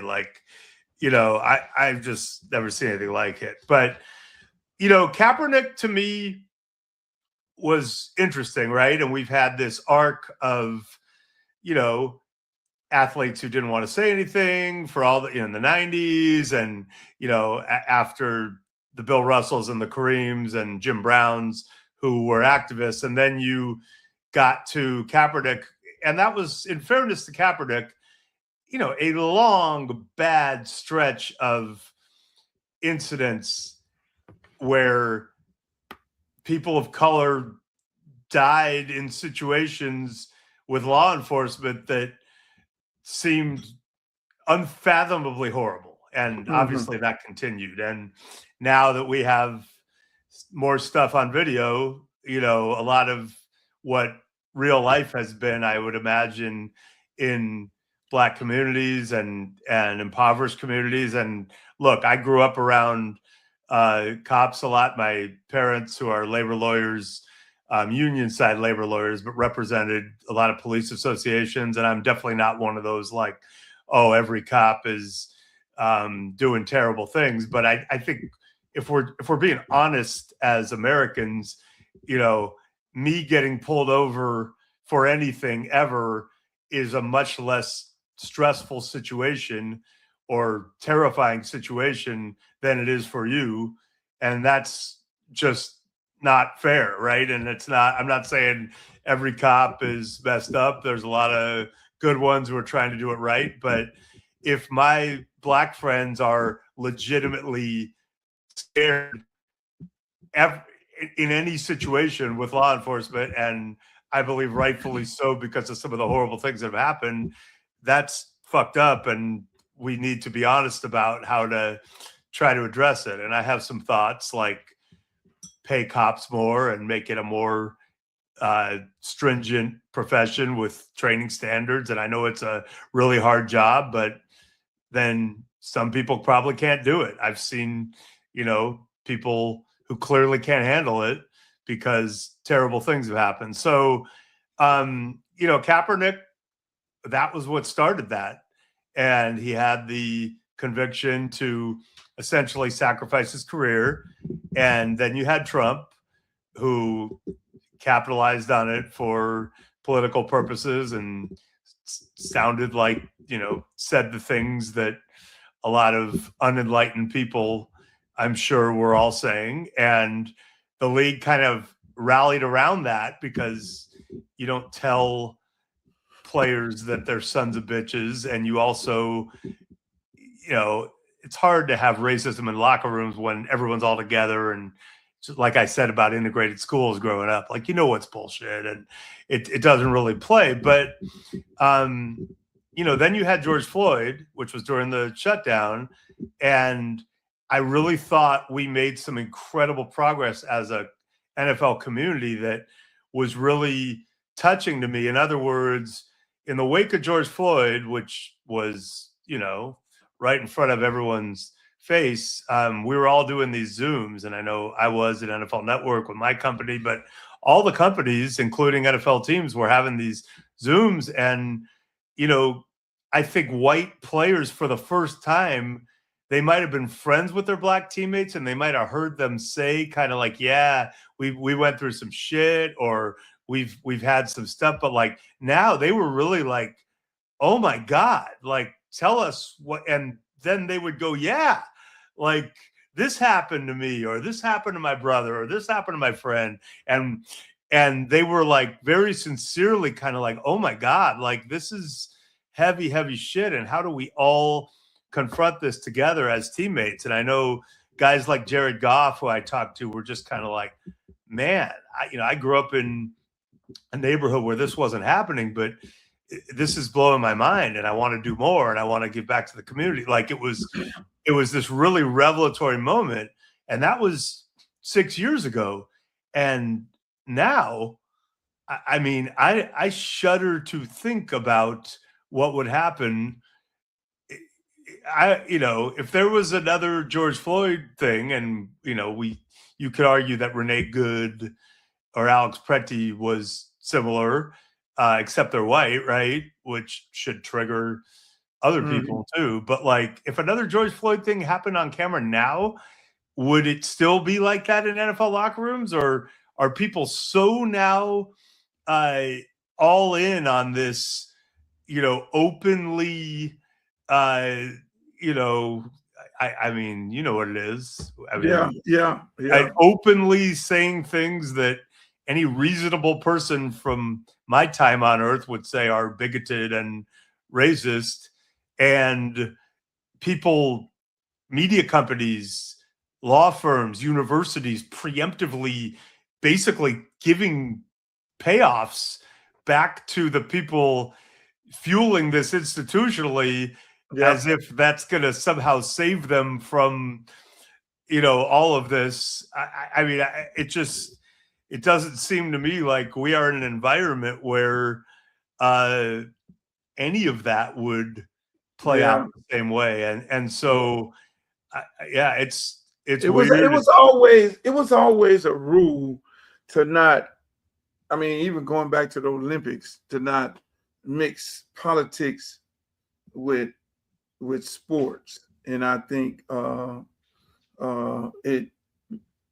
it all moved into it, just like I say with the George Floyd situation, and in the handling of it. Let me ask you one of my more lighter question is what's the NFL narrative now? Is it drafting? Is it drafting for hype? Are they drafting players? Because it kind of looks like there are certain teams that understand how to draft. And then you have teams that have not won a playoff game in 25 years. You have teams that have not won in God knows how long. But then you have Andy Reid over there. It's always somewhere by the money. You know what I'm saying? You have Eagles. I love their head coach. I love Howie and all these guys over there. Ravens do it right. Yeah. I mean, it seems like these teams do it right, but then there are other teams who just don't know what the hell they're doing. Well, I think the first thing is having a certainty about who you are, right? Like a lot of people will say, well, we draft best player available, not for need, but then they'll freak out and draft for need sometimes, or they'll say we care more about the college tape than we do the measurables, but they'll contradict that. We don't believe in taking big chances with trades, but then they will. Like, if you know who you are and kind of what you stand for and you have stability, I think that kind of steadies you in these on the clock moments where you have to kind of decide these things on the fly. And then the other thing that, there's this groupthink, and now it's really in my industry, there's this whole cottage industry of draft prognosticators and, predicting who's going to get selected, rating players, breaking it all down. And you get this consensus like, well, these are the best 5 receivers. And, and I think if you are an evaluator and you have a team of talent evaluators and coaches, and you go through your evaluations and you see it differently, have conviction in that, because, I think the teams that don't do groupthink and take swings, sometimes it doesn't work out, but you got to have the balls to do that. Like Denny Green was like that, and Bill Walsh.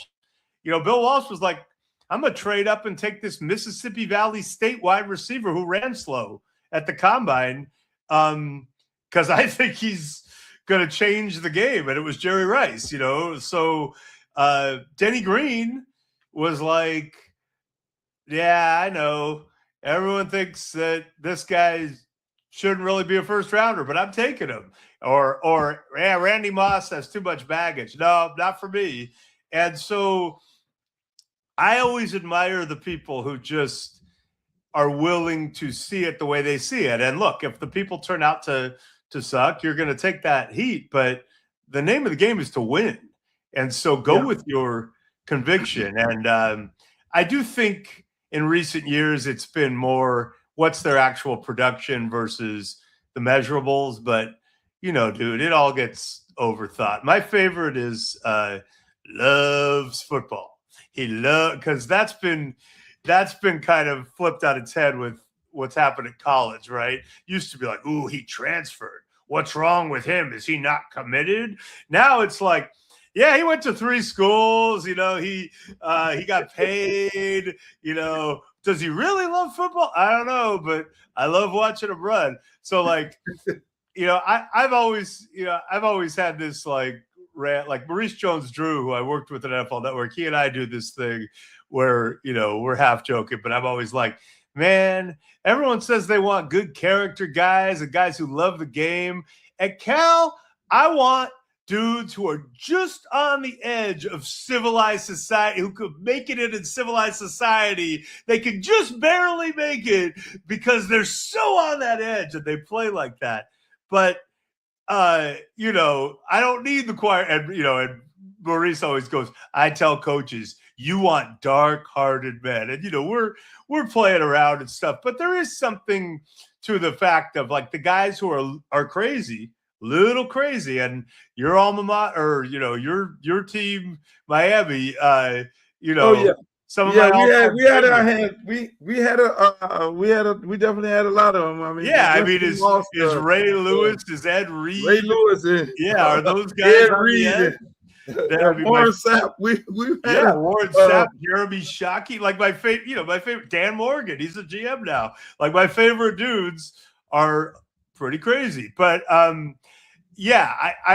there was this really funny story. So Cal started to come up when Jeff Tedford took the job in 2002. We had that great run with Aaron Rodgers and Marshawn Lynch and Deshaun Jackson and, all that crew. And right when we were starting to get pretty good, there was this news report that some junior college wide receiver had fired a gun at the roof of like a club in San Francisco and got arrested.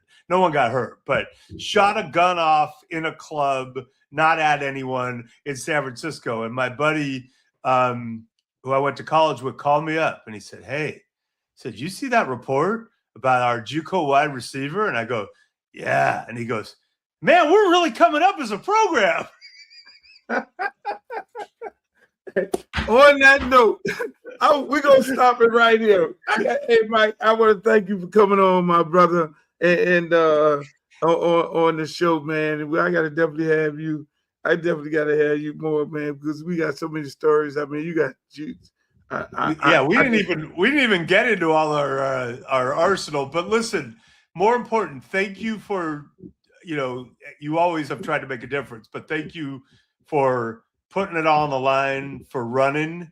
I pray you get a chance to serve your constituents and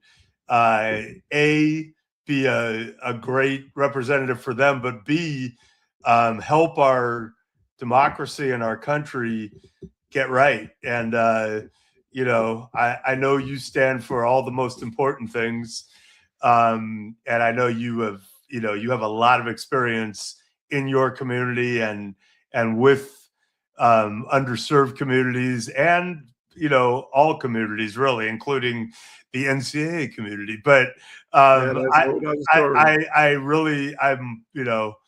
excited that you're jumping in, and I've been in your office on 12th Street in South Beach, but if I go to your office over in the Capitol, then that's going to be another pinch me moment. I know that'll be something else. Hey, man, appreciate you coming on, man. Y'all check out Mike Silver.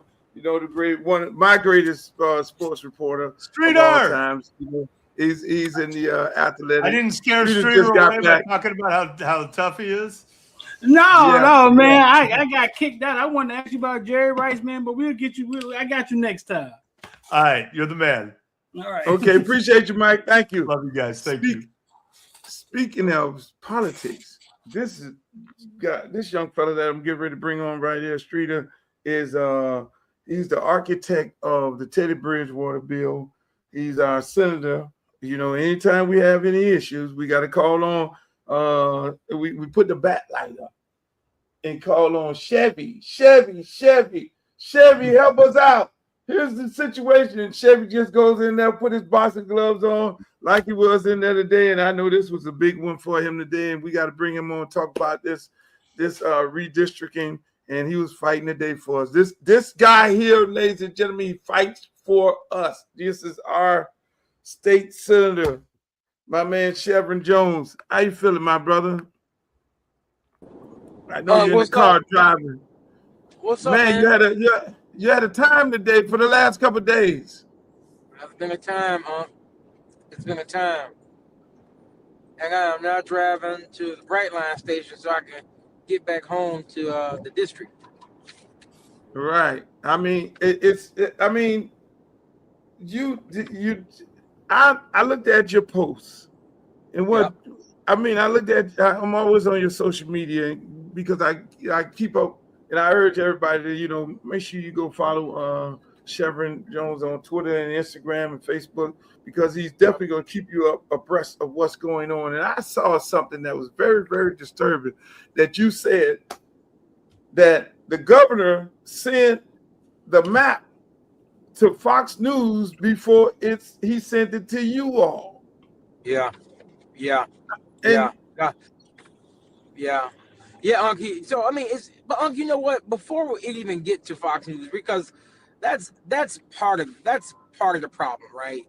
The bigger problem is that the governor's map drawer is the only person who drew the map. One person drew the map for 24 million people.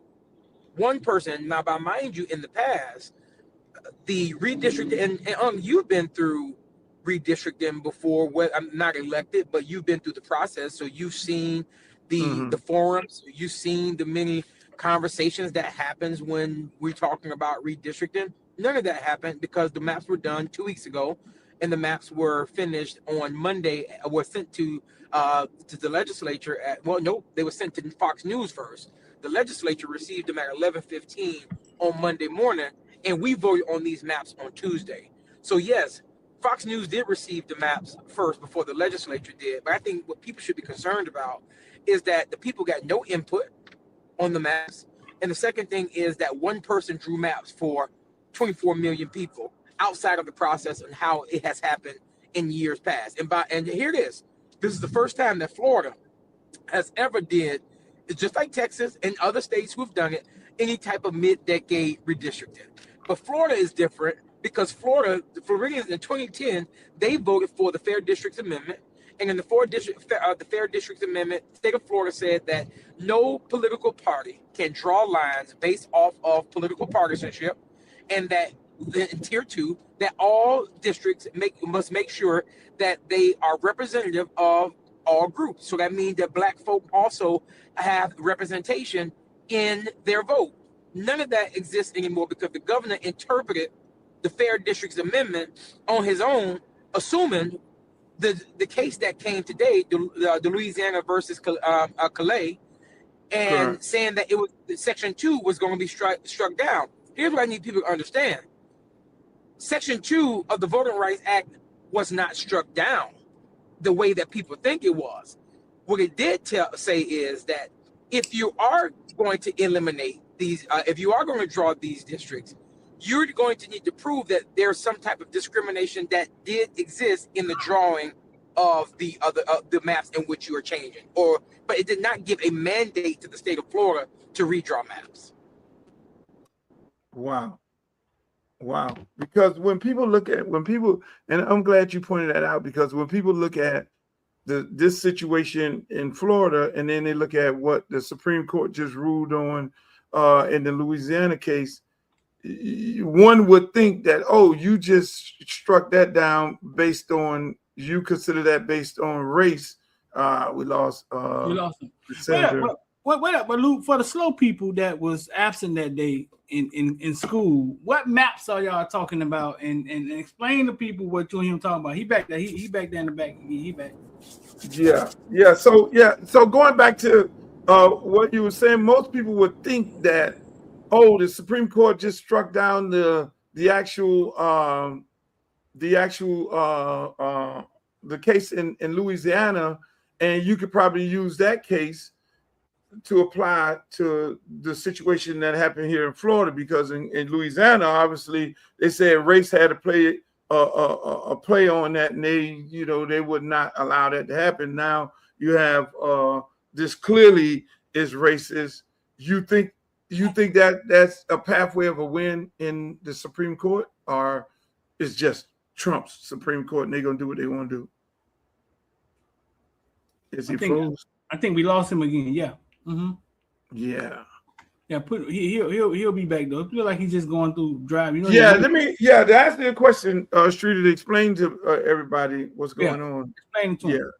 The state of, to explain to what happened is in the state of Florida today. Senator Jones just got off the floor of the Senate arguing the fact that what Ron DeSantis did was disenfranchise the voters. We voted, like he said in 2010, on the fact that, hey, look, there's a process in which you have to redistrict, and part of that process, if I understand it, he'll tell a large part of the process has to be done 2 years after a census is done. So Ron DeSantis decided that he wanted to do it now, and what made it worse was nobody in the legislature had anything to do with the redistricting. It's like him and his homeboy went in the back room and just drew a line through the map and sent it to Fox News, and then sent it to the Florida legislature, because he knows he controls the Senate and the House of Representatives in the state of Florida, and he knows he controls the Supreme Court because that's the court in which he picked. So if it goes to them, then that's going to get passed, and he's doing everything for his guy Donald Trump, and everything was a total violation. But what happened for Ron DeSantis, because he's playing politics and is disenfranchising voters and people, knowing that these Republicans are going to vote his way, regardless of whether it's right or wrong, which it's a shame. They should be ashamed. Every Republican that voted for this should be ashamed of themselves because, again, this is not democracy. You know what I'm saying? The founders did not put these rules in place. The people voted in 2010. The people voted for a process in which we are to govern by. This man just say, fuck that whole process.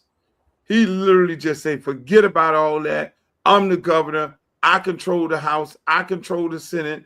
I'm going to redistrict. I'm going to go in a back room with one of my homeboys and draw this map, and take away Democratic seats, merge other Democratic seats into one to do what? To do what? To then take people's and throw Belgrade and Pahokee and South Bay people who are already struggling and put them in Trump country. I mean, they literally put them people in with a Trump representative. These are black people struggling already. You think that Trump representative is going to help those people over there? You really think that? I mean, so and the same thing for the people in Riviera Beach. How you combat it? We say we're a free country. We say we're a democracy. Like, how do you combat it? Like, we talk as if it's a dictatorship. To be honest with you, no, it's a major. It's not you think it's a dictatorship. It is a major dictatorship. But how do you combat it? Is again, we have to change our ways. I mean, when I spoke about Andrew Gillum and 50,000 votes. And this man lost by 50,000 votes, we wouldn't be having this conversation right now because it would have been a totally different government. It wouldn't have changed the House and the Senate because Republicans control it, but it still has to get signed off by the governor. That governor wouldn't have went into a back room and he would have been a violation of Florida Constitution. This man violated the Florida Constitution today. Him and everybody that's in that Senate who voted for this, all of them should be ashamed of themselves. You know what I'm saying? But he did that because he know, okay, if I do this right now, then hell, it's going, we're going to put it on the docket. We ain't going to hear this before the midterm because it's all about the midterms and cutting Democratic seats. It's about the midterms cutting Democratic seats so that Donald Trump don't get impeached. But how do you stop it, Streeter? Yeah, how you combat it? You gotta look, man. I know I'm in the race, but you gotta elect people like myself. Who's gonna stand up? You gotta elect people like you heard Angie, you and Mike Silver. Y'all heard her screaming on the Senate floor today where Chevron was at, and you gotta elect people like Chevron. These are people who are gonna fight. You gotta elect fighters. We have a lot of people who ain't got no fight in them, and they just lay down. Is it a color thing, or is it a just elect good people thing? Is it a black and white thing, or is it it's elect good people who are going to fight for the cause, and not after the fact. Because right now, I mean, even it's more so with Republicans. I mean, if you're a Republican and you're sitting there in a Republican district, and most of the people you always vote for a Republican person. You know what I'm saying? And your Republican person just voted against the Florida Constitution, something that you just voted on in 2010. Right. You should be ashamed of yourself. You should be looking for, and look, hell, if you want a Republican, okay, that's fine. But you should be also looking at this situation and saying, I need a better Republican to go up there and represent me because I don't want to be voting for somebody who's in violation of the Constitution because in this next election, you could very well have a Democratic governor. You can have a Democratic governor to rain hell on Republicans in their districts and take away all the things that a governor can take away that Ron DeSantis took away from the black community. You can easily have that. And now you'll be crying wolf. Oh my God, why is he doing this to me? But again, Streeter, it starts with the people. It starts with Democrats. It starts with Republicans. I mean, vote in good people. These people are bad people. When you're in violation of the law and the Constitution, you are a bad person, whether you're a Republican or a Democrat. I'm sorry. I call it for what it is. I mean, a person like myself, that's why I'm running. I'm running Streeter because I'm tired of sitting on these social media, doing posts on my live, talking about the disparity and the gridlock and the muck and the garbage and the lack of resources. That's why I'm running, because that's how you solve the problem. Some of us got to get off the bench and get in the game, unfortunately, and a lot of us are not doing this. We got some very intelligent people. Joy Reid need to be running for office. Joy Reid this lady is arguably one of the smartest women I know. Joy Reid need to be running in her area. Jamel Hill need to be running in her area. Dan Roland Martin need to be running in the area. Bakari Sellers need to be running in his area. These are people who are very intellectual, who are going to be very outspoken, and that can bring resources. I understand the political process. I mean, but we all sitting on the sideline. They sitting on the sideline. I'm in the game. And that's why I say I'm in a win-win situation, Streeter. I'm going here to fight for these people. I mean, hell, you had a situation going on in the Supreme Court today where they were hearing arguments about taking temporary protective status away from Haitians. They're going, if this Supreme Court says it's okay for Donald Trump to snatch up Haitians that are here on temporary status, he pointed out Haitians. He didn't point out Cubans. He didn't point out anybody else. He pointed out Haitians, Venezuelans, and Somalians. The Somalians in Minnesota that he had a problem with, he pointed them out. Yeah, I got a problem with them. Anybody this man got a problem with, he want them out. And so again, a lot of people ain't paying attention. That's the main problem, Streeter. People ain't paying attention, because even in this very, very election that we're in right now, I'm running, a large part of my constituents are Haitian in this district right here. And I have to be very convincing to them and tell them, like, look, man, you either gonna vote for this little boy or you gonna vote for a real politician. And these people are not going to be able to have a conversation with Marco Rubio, a conversation that I can have with him to hopefully keep your family here intact. And if you don't do that, then I'm going to be sitting over on a beach looking over here, looking at the news, and they're going to be rounding everybody up. And it's going to be those people's fault. Right. And the resource that's going to be there, it's going to get bad. So again, man, it's like either you get off the bench and you get in the game, or you stay on social media tweeting, or you going to the rallies. I'm not going to no damn rally. I'm not going to no rallies, Streeter. My rally is going to the poll. And I urge everybody, man, look, man, whether you vote for me or anybody else, I mean, these numbers need to fucking change, man. It's 8% African Americans going to vote. 8%. And then we want to sit here and we want to say all the bad things that's happening to us today. That's how you change things. You can change the Florida legislature by going to vote. You can change the way they do business in Washington by going to vote. I mean, it had no business. This clown, it had no business in the White House anyway. But everybody want to make all kind of excuses why not to vote for the black woman. So it becomes black and white. I mean, I'm very passionate about this. But at the end of the day, I'm not going to sit up here and oh, we're going to go to the No Kings Parade. I'm not going no fucking No Kings Parade because y'all let it happen. Especially white people. Because black people voted at 92%. Y'all didn't want a black woman leader. So you take your ass out there to the No Kings Parade. I'm not going. You know, and that's the thing. People had a decision, but they decided that for whatever reason, oh, she ain't black enough. Oh, she don't do candy yams. Oh, she don't have her hair ain't straightened enough. Oh, because she's half Jamaican and all these different things. Come on, man. Come on, man. And you know, the white women ain't voting for her. You have half of the Democratic Party white women voting for Trump. And most of them who didn't want to vote for Trump didn't vote at all. And so everybody feel good that I didn't vote for Trump, but I didn't vote for her. But well, we told you a no vote for her is a vote for Trump. And that's what happened. So that's why we're here today right now, because of us. You asked that question, how do you stop it? Get your ass out there and vote and go take somebody with you.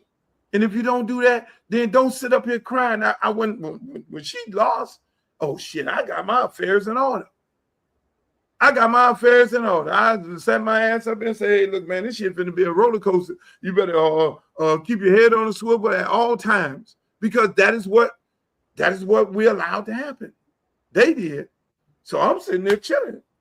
And so again, we're in the same situation. We got a midterm getting ready to happen.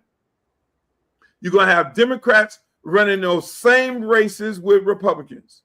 You got, he gerrymandered the map, and you're going to have Democrats running against Republicans. And if those Democrats, when those Democrats win the primary, and some of those Republicans, if those Republicans want change in America, then they're going to vote for Democrats when they get into the general. And if they don't vote for Democrats when they get into the general and their ass get deported from goddamn Doral and Havana and Little Haiti and North Miami, you go fuck around and find out.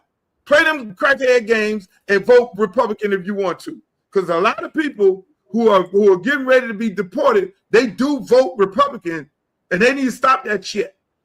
You know, they do vote Republican because they see, oh, ain't one of us in the race, so I'm going to go vote for. They can't for this man. I remember damn Scott going down there, Little Haiti, having a conversation with the Haitian people, and I almost threw up. I was like, do they know what the fuck they doing? This man is the architect of trying to deport them. His homeboy. Is Scott out there right now defending Haitian people against Donald Trump and TPS? No, he nowhere to be found because he's trying to protect his own ass. He just used the community to get the vote, and everybody's sitting there now. Everybody's sitting there nervous as hell. You know, you can't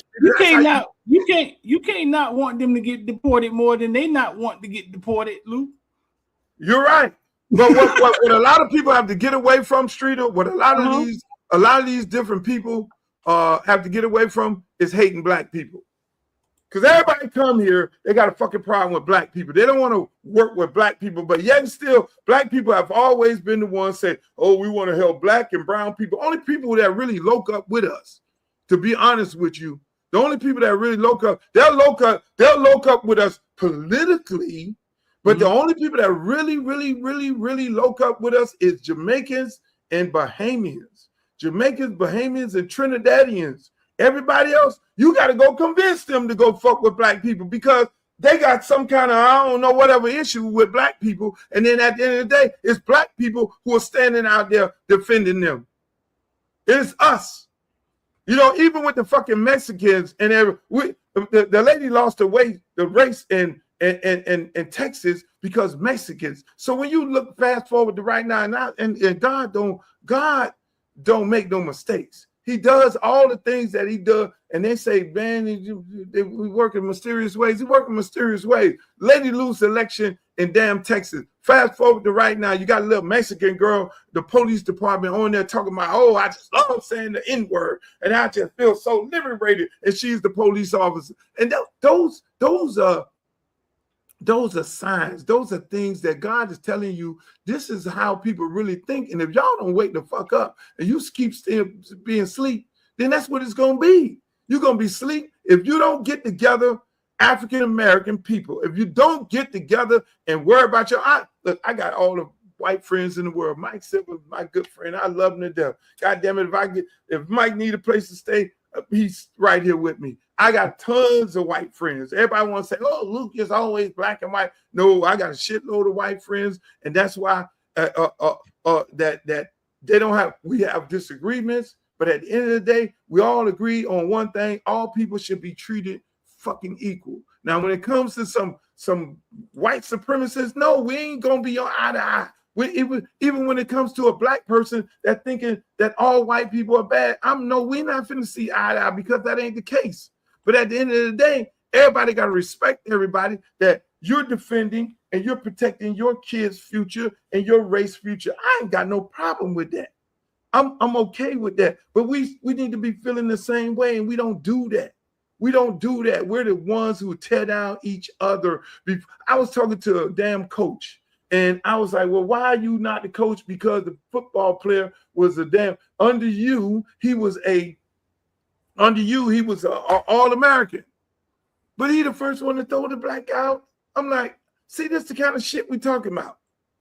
Right. Every black football player at the University of Miami, first person they should be talking to is you, because I guarantee it ain't that many black people in the room, but we're systemically fucked up in the brains. We're really screwed up. Hey, I'm looking at the NFL draft, Streeter, and everybody's sitting up there, and I'm not looking at the draft. I'm looking at the draft to see all the white guys, white people in the room. Mendoza, all white people there. But when I go to look at the black people, all black people, and there's one little white guy. And we know the one white guy is the guy who's the fucking agent. Because the black people don't trust all the money. controlling all the damn money. He controlling all the money. Yeah. And that's just us. I sat there and all I did was counted that shit. And it was 95% African Americans who got drafted. There was a little white guy in the fucking picture. And that's us. And so you ask me, how do we change? And there's some real competent African American agents out there. There's some very, very competent ones. But then when we see us come in the room, then we looking at us like sideways, and mama looking at us sideways. And that no matter what our record is, we looking at, well, what a white person with you? Are you backed by some white person? That's us. That is us. That's the problem with us as a people. And so when those people see that, then they see a divided community. They see a community that they can go in and they can overthrow a streeter. They can infiltrate. Yeah. They can infiltrate a streeter. Well, Luke, they can infiltrate a Luke. I got a tough question for you though. Ain't none of these questions. If everything's owned by them, right? Like, so the NFL owners are white, everybody in the machine is white, right? You get a white agent, you figure the white agent can talk to the white people, right? How did you and your wife navigate in that space, and were you guys successful? How did we navigate? Let me tell you how we navigated in that space, and I didn't want to be. When you got to the table, I didn't want to be. Listen, man, I fought for years not to want to be a part of representing some people, representing kids. I've had many kids that tell me, hey, man, when I make it to the league, I want you to represent me. And some of them went into the league and then I didn't represent them. And I'm like, no, I'm getting into that. I'm getting into that because that shit is bad. It's bad for more reasons than one. So now I'm coaching at the park. I got Little Freeman, I got Darrell, I got CJ, I got all these kids, they're doing good. I don't know if they going to the league. We don't know if they going to no damn league. You know what I'm saying? The likelihood of you going to the league is damn near similar to you catching the lottery. It's only 1,200 jobs in the NFL, and every year 20 and 30 and 50,000 kids are fighting for that same spot, and you got to be the chosen, whatever, the 100 and whatever it is, 200 to go to the combine. If you ain't chosen to go to the combine, the likelihood of you making a roster is very slim to none after that point. So again, these kids, I'm looking at all these other kids coming back to the park and all these tragedy stories that that we know that, oh man, this one right here, he was this and he had this, how many money, and now he working on the park and now he lost all his money, and now this guy, you hear these tragic stories about these agents around here that broke these guys, that allowed them to get broke, and then you get into it and you say, well, how the hell did they get broke like that? Then you understand the nuance of it. Well, the agent, he hires the financial planner, and he get a kickback. He hires the daggone person who does the house, and he gets a kickback off that. He got the little shoe man running around. He got a valet running around, and the whole thing is designed to make this young man spend his money because the agent is getting a kickback from all areas of this kid spending his money, whether it comes in or not. And then he goes to the the financial planning. You hear these stories about these guys being taken advantage of. They buying casinos in the ocean and shit. And the craziest part about it, Streeter, they don't do the research, and they still do the research, and knowing that this agent has broke a shitload of guys, and they've heard the stories, and the guys have told us, these motherfuckers still go back and deal with these people. They still go back. They still really believe that the agent, because the agent still has black guys around him, and it's hard to believe that they believe they forgot that it's them and their athletic ability. They really think that these agents are the ones who are going to get them drafted, who are going to get them in the league, and that is so far from the truth. Them damn teams don't give a rat's ass about an agent. The scout goes in, do his due diligence throughout your career, and they look at you and they say, okay, you're the shit. And then they send it up to the GM, and the GM look at it, the president look at it, then the president takes it to the owner, and they say, we like this guy here. They don't like you because you represented by Jimmy Sexton or Drew Rosenhaus, but they lead these players to believe that is the case. Yeah, no, because Luke, listen, it's hard to understand. Like athlete A may have went broke with this agent, but still agent has athlete C and D, and they are successful. And you're like, well, how the hell is they, or how are they successful with this agent, right? You still one fail, but then he still got guys around him. So you blindly walk into it. I know for a fact, Cassandra told me about Duke Johnson. When he was picking an agent, they hired your wife, which was a lawyer, to watch the agents.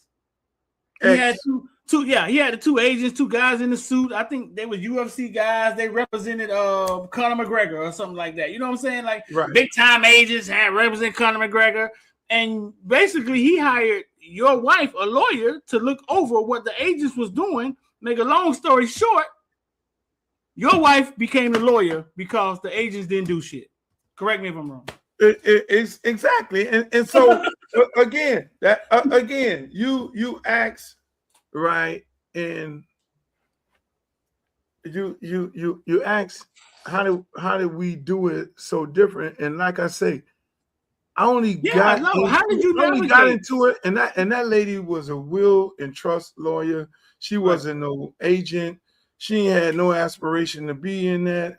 I then said, look, I got these kids on the park. You know, if they ever get close to possibly making it, I had a agency. I didn't activate it because they all kept telling me, hey man, we want you to represent us. You negotiate big deals and and all. I'm like, I don't really want to be in that space, right? And so she was being frustrated with her doing the wills and trusts. And I said, well, hey, look here. Go take the license and I'll go talk to the players. We got some kids on the park that I really don't want them to come back with the same problem. I don't want them to come back being broke. I want to be able to help guide them in a direction. Now, if they come with us, then that's fine. You know, I don't want nothing. I don't want a dime. You know what I'm saying? She probably took 1%. These are our kids. You know what I'm saying? You got to get paid for what you. I don't pay a bill in my house with nothing that you. These are my kids. You know what I'm saying? And so that is how I went into it. The whole thing. And so Friedman was like the first one. Friedman, like, no, man, man, you've been with me all my life. I listen, the other ones don't. And whatever we do, how we do it, man, that's fine. Friedman ended up riding around with a coach who didn't care about him or nothing like that. The coach taking him all over the place. And he said, no, you got to take me to Coach Luke. And Coach Luke, okay, all right. Hey, I went into it and I said, look, you're not an experienced agent. I'm not experienced in this. Go about it by being the lawyer of these players, which I think every player right now should have a lawyer looking over the agent contract, because these agents are caping as if they're the lawyer. You're being misrepresented, right? So we went into it as she the lawyer, and that was her way of getting experience. And learning what these sales pitches is, and she's sitting up in there looking at the contract and saying, man, these people's pitching some BS. So one of our first people who she went in and didn't get paid a dime and went in to help out in that situation was my good friend, T.Y. Hilton daddy. Yeah. So she was up in there with him, with all the agents talking to him and all this. And then it was like, okay, well, she'll be co-agent.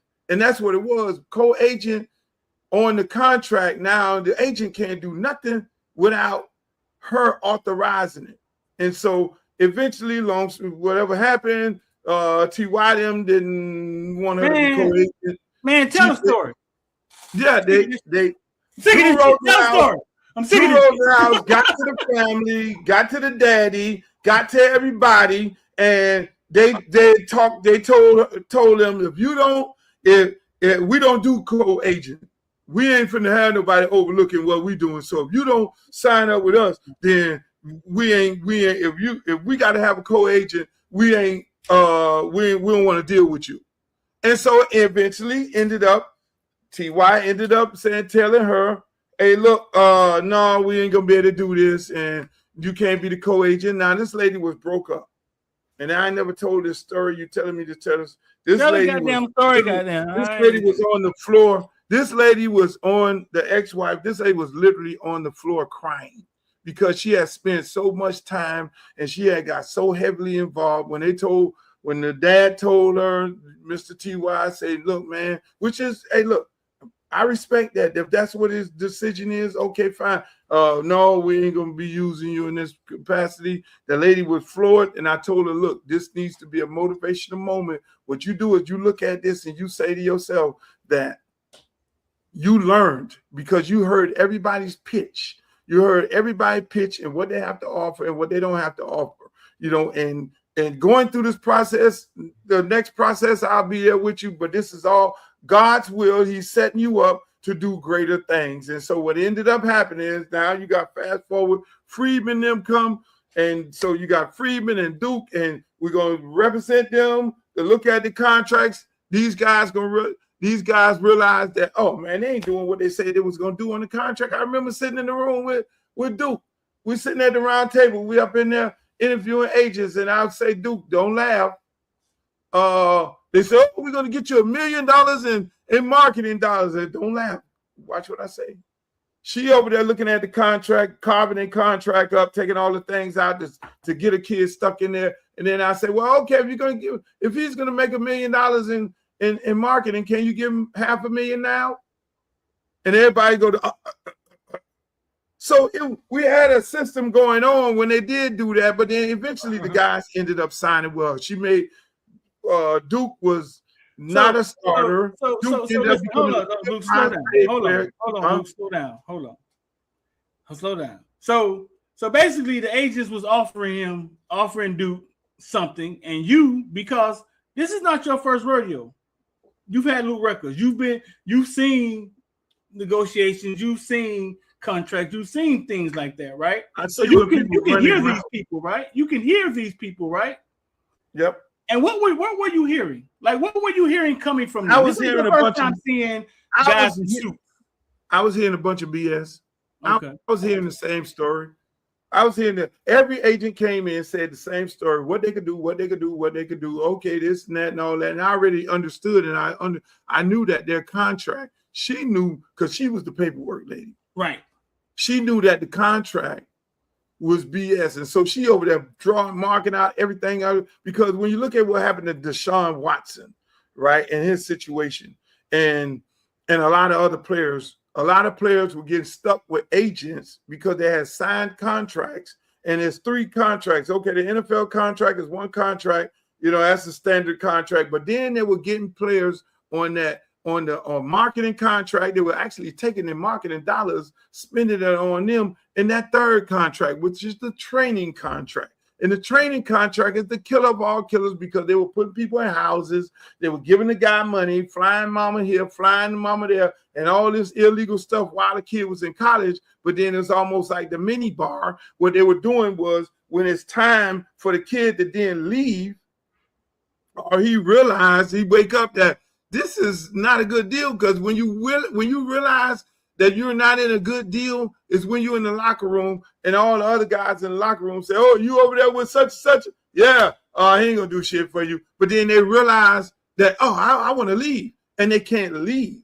So I knew all this. They can't leave because they're now stuck in this contract because the agent has charged them for everything, the flights they came in on, the money that they gave them, all this, like the Deshaun Watson, if you go look it up, and you now got a $500,000 bill with this agent, and then now you talk about, oh, I want to leave. You can't leave. And so the agents construct those contracts like that, and then they get you on the financial planning side of it, because most of these kids and their parents don't understand financial planning because they never went to the financial literacy class. So the agent says, oh, sign with my friend here. He has all the other players on here. And then they go sign up with those guys. Then they give them a power of attorney. And that damn investment firm is now making investments of your money when they want to make it. And so at the end of the day, your career is over, where you go back to the investment man and say, well, how much money I got in the bank? You ain't got shit in the bank because he made all these bad investments. So what she would do would go, the financial planner, look at his contract, negotiate that, she negotiated everything, took everything out, and these guys weren't able to step it. Everyone, both of them, Freeman and Duke Johnson, had agents, but they were able to leave. They were able to leave with no consequences, unlike Deshaun Jackson, not Watson, but Jackson. Deshaun Jackson. They couldn't leave like these other guys. So they were able to leave because she struck out all these the training. No, he ain't paying for no training. Y'all in this together. Oh, he ain't getting ready to do this. So they were able to leave free and clear. Because she overlooked the contracts and she saw all the pitfalls before they signed the contract. Now, go back. You said something interesting earlier. You said the agents, your wife was a lawyer. The agents are an agent. Think about this TV show that was on HBO about the agent. Ex-wife. Right? Your ex-wife. Your ex-wife. I'm single. Your ex-wife was an agent. I'm looking good. Lawyer, right? You said the players are being misrepresented because an agent is an agent.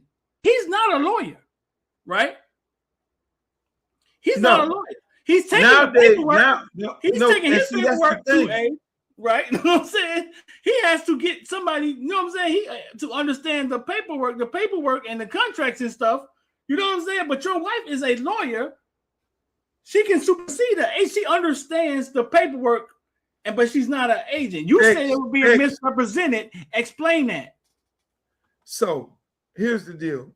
Most guys get excited when the agent comes with his Armani suit on and he pull up with it in his Ferrari to your door and you think you made it. It's a whole big production. Oh my God, such an agent just pulled up to my house and they want my baby. Oh, he represent this one. And they get all excited. They turn into fans and shit. And they think Jesus Christ just came off the wall and walking into their doors. But in all actuality, they don't realize that their kid made their pathway to the NFL and the NBA and Major League Baseball on their own. It's not that guy. Yeah, it's not that guy. And so the issue, the answer to that is, like you say, this lady looked at. We had a system. She looked at the contract. Just take Freeman and Duke. Freeman, this lady reset the market with Freeman. The market had not been reset for 3 years. It was only person was Shady McCoy had the highest. He was the highest paid running back, and it had not been reset for 2 or 3 years. Me having a conversation with Freeman on how to navigate catching balls and running and your yards per carry. Hey, look at, man, you gotta don't be running down on that goal line, man, because that's 1 yard that's gonna take away from your yard carry. And we navigated that. We worked the system. We worked it from a marketing standpoint, and we worked it from a game standpoint. We really worked the system like it ain't never been worked before because these agents ain't doing that. You feel me? And so at the end of the day, he ends up being the second leading receiver on the Atlanta Falcons behind Julio Jones, and the leading rusher, the third leading rusher in the NFL. So now when it was time for him, like Mike told you, and we set that whole shit up, I went with Mike around the Super Bowl time. When it was time for him to renegotiate, it became you can pay him like a receiver because Kyle Shanahan had already said Freeman is arguably top 5 best slot receiver. He can play slot receiver and be top 5 best slot receiver in the NFL right now today. He was the third leading slot receiver in reception, second on the team, and then at the same time he had over 1,000 yards in rushing. So I say, tell him he could pay him like a receiver. You still reset the market, or you can play him like a running back. Still reset the market. Or you merge the two, he still resets the market. And so that's how you reset the market. And she was able to negotiate. Now, mind you, you thinking that this lady just reset the market and she on her way. She done did some shit that ain't none of these motherfucking white boys could ever think about doing. That day. I remember all of that. And then go back after that and then make Duke Johnson, who wasn't starting, he was behind the guy, the 5th highest paid. You would think this lady is getting ready to be on her way. On her way. Everybody gonna be beating down the doors to come and work with her. No, they were not. Why not? Because it's systemic. It's in our brains that it's just like a black restaurant. We'll go to a black restaurant and then complain about the fork and all that. Oh, it's got a spot on there, but we'll go to fucking Waffle House and look behind the thing and see the eggs on the floor and see all the shit on the floor, bacon on the floor. You don't even know what they're picking it up and put it. We ain't gonna complain about their establishment, but we'll complain about our establishment. And again, some other little things went on, but at the end of the day, I remember going in there talking to some players. No expectation. Look, there are players who they just knew was going to be signed up over here because when the NFL does the investigation of a player, they investigate everything. They know who talked to you with the college. They talk to the college. Hey man, you recruited this guy. Who did you talk to recruit this guy? Oh, I talked to Luke to recruit this guy, and I talked to this person to recruit. Oh, so Luke involved in. Okay, all right. So everybody, there were quite a few players that they thought were going to sign up with us, but they signed up with these other people. You know what I'm saying? And that's why I didn't like the business because hey, look, man, we here, man. This is a boutique operation. If you want to come, I'm not making no money off of this. I wasn't making no money off of this. It's me just doing another community service, no different than me running for office, getting ready to lose a ton of money to go represent a district that's hurting. You know what I'm saying? So I always get myself into these situations. Hey, look, she's, rightfully so, this is her business, me supporting my ex-wife, and I want her to be happy and got a thriving business and everything like that. You ain't paying no bills with that money in my house, no bills, period, because I don't let my wife or anybody paying no bills for me. I'm the man of the house, but then that's a whole other story. But at the end of the day, Streeter, they wouldn't be none. I went to some people that I even told, hey, look, you need to go to this college right here because you're going to be all right over here. You need to go to this college over here. I supported some families just out of the kindness of my heart. Mm-hmm. They called me in the middle of the night and say, man, we don't, I got the boys here and we ain't got no food up here. Can you send a little something? Groceries and all this shit here. How many times? Maybe three, 4 times? How many times have you done this? Maybe 3, 4 times? How many times? Shit, hundreds of times. They didn't even think about being represented by her and me. Even with the success, they didn't even think about it. It was like, oh, well, and so that's why I never really wanted to. You was there with them shooting in the gym. They didn't even think about you.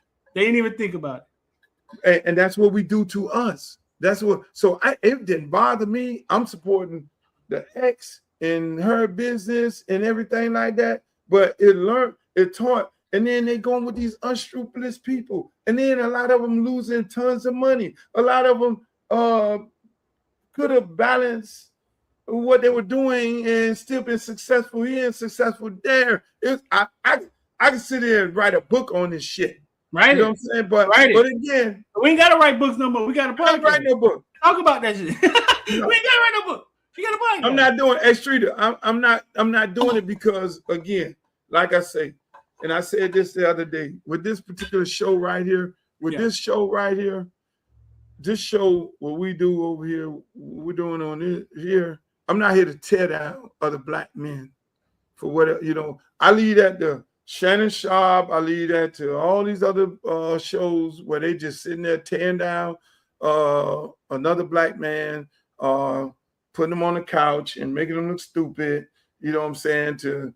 I'm not doing that. I won't do that, and I won't play a part in that. You know, that's why they call me. Hey, Luke, you want to come do our show? What are we talking about? We talking about the uplifting of our people. Because if you want me to sit up here and talk bad about members of the 2 Live crew and what they were doing, no, I'm not going to do that. Right. You want me to talk about some situations with some other black people? No, until you start putting white people on the goddamn couch and asking them these questions and giving them money when you know that they're in desperate need of money, and you're paying them money to sit on there and tell you, go get Brett Favre and put his ass on the couch. And this go for Shannon Sharp and this damn Cam Newton. Go get them people. Go balance the shit out. Put some of them on the couch and hear their tragic stories, other than just continuously putting our people on the couch and listen to tragic stories and them talking about other black people, tearing them down. And so that's why I wouldn't do that. I can sit up here and tell some tragic stories, and you be like, damn him, and damn him, and all. I ain't doing that. All right, well, I'm gonna tell you this, since you want to be so humble. Before you check out this mug, right? You ain't gotta bash nobody. But you're not checking out this mug humble and taking it to the but you can tell your truth though. You can tell your truth though. One thing about this life. You can talk about your truth though. You gotta bash nobody. Let me tell you right this, Streeter. One thing is guaranteed for all of us. What's up? One thing that's guaranteed. Mm-hmm. At some point, we all gonna leave here. Yeah. That's guaranteed. Fact. Now, whether you go at 39, 29, and 99, it's all a guarantee. So what you do while you're here as a person and the life that you live as an individual defines who you are when they do decide that, hey, look here, when it's all is said and done and the man call you upstairs and say, hey, look here, Luke, you done did all the things you can do down there. Let's come on up here, hang out with me. Hey, let's ride, boss. That's how I live my life. I live my life with, hey, I appreciate every moment of the time, but then I live my life with certain principles and certain things that I'm going to do, and I'm not. I let them tell the story. There's a lot of people out there that could tell some stories of the mistakes that they made. That's their stories. Let them tell those stories. Luke, I tell the stories of these unscrupulous motherfuckers in this music business. Luke, respectfully, Luke, fuck that. What respectfully? Ain't nothing good coming out of that. Fuck that. Because here's the problem. We see these kids as kids, right? We know their parents. You know, you raise them. Like you say, over 100 times you've helped these families out. But we never talk to them about business from a business standpoint. When it's game time, somebody else who looks different than us walks in and talks to them about business, right? You standing there saying, hey, I don't want enough for my kid, and you hand them off to a motherfucker who don't care about them. Every time. Every time. But we don't. Luke, we have to be. It's not us handing them off with these kids in 2026. Streeter, it's not us handing them off. It's them. Devontae Freeman. So I love him to death. Him and Duke Johnson. I love him to death. They came out of our program, Liberty City Optimist. Sam Johnson, God bless his soul, say, man, make sure you take care of Duke. Let me tell you how Duke ended up with us. Mm-hmm. It was Artie Burns. It was Artie Burns' mama, Dana. Dana, I coached Artie at Miami Northwestern, right? Artie was known for track. I just came over to Northwestern I was at Central, and Billy Rowe gave me the job of defense coordinator, and I looked at Freeman run through the defensive backs and run through everybody getting out of the way and all that. So I was like, well, y'all track guys, I'm gonna make y'all physical. So I went on a crusade and did that. I talked to Artie Dad. He was locked up, and Artie Dad said, put your foot in his you know what, right? And with the mama on the phone, with the mama standing right there. So I took him up like as if one of my kids. And so again, so I'm over there at Northwestern, and I got Artie Burns, and we got Amari Cooper there, and some other kids that I'm real happy about.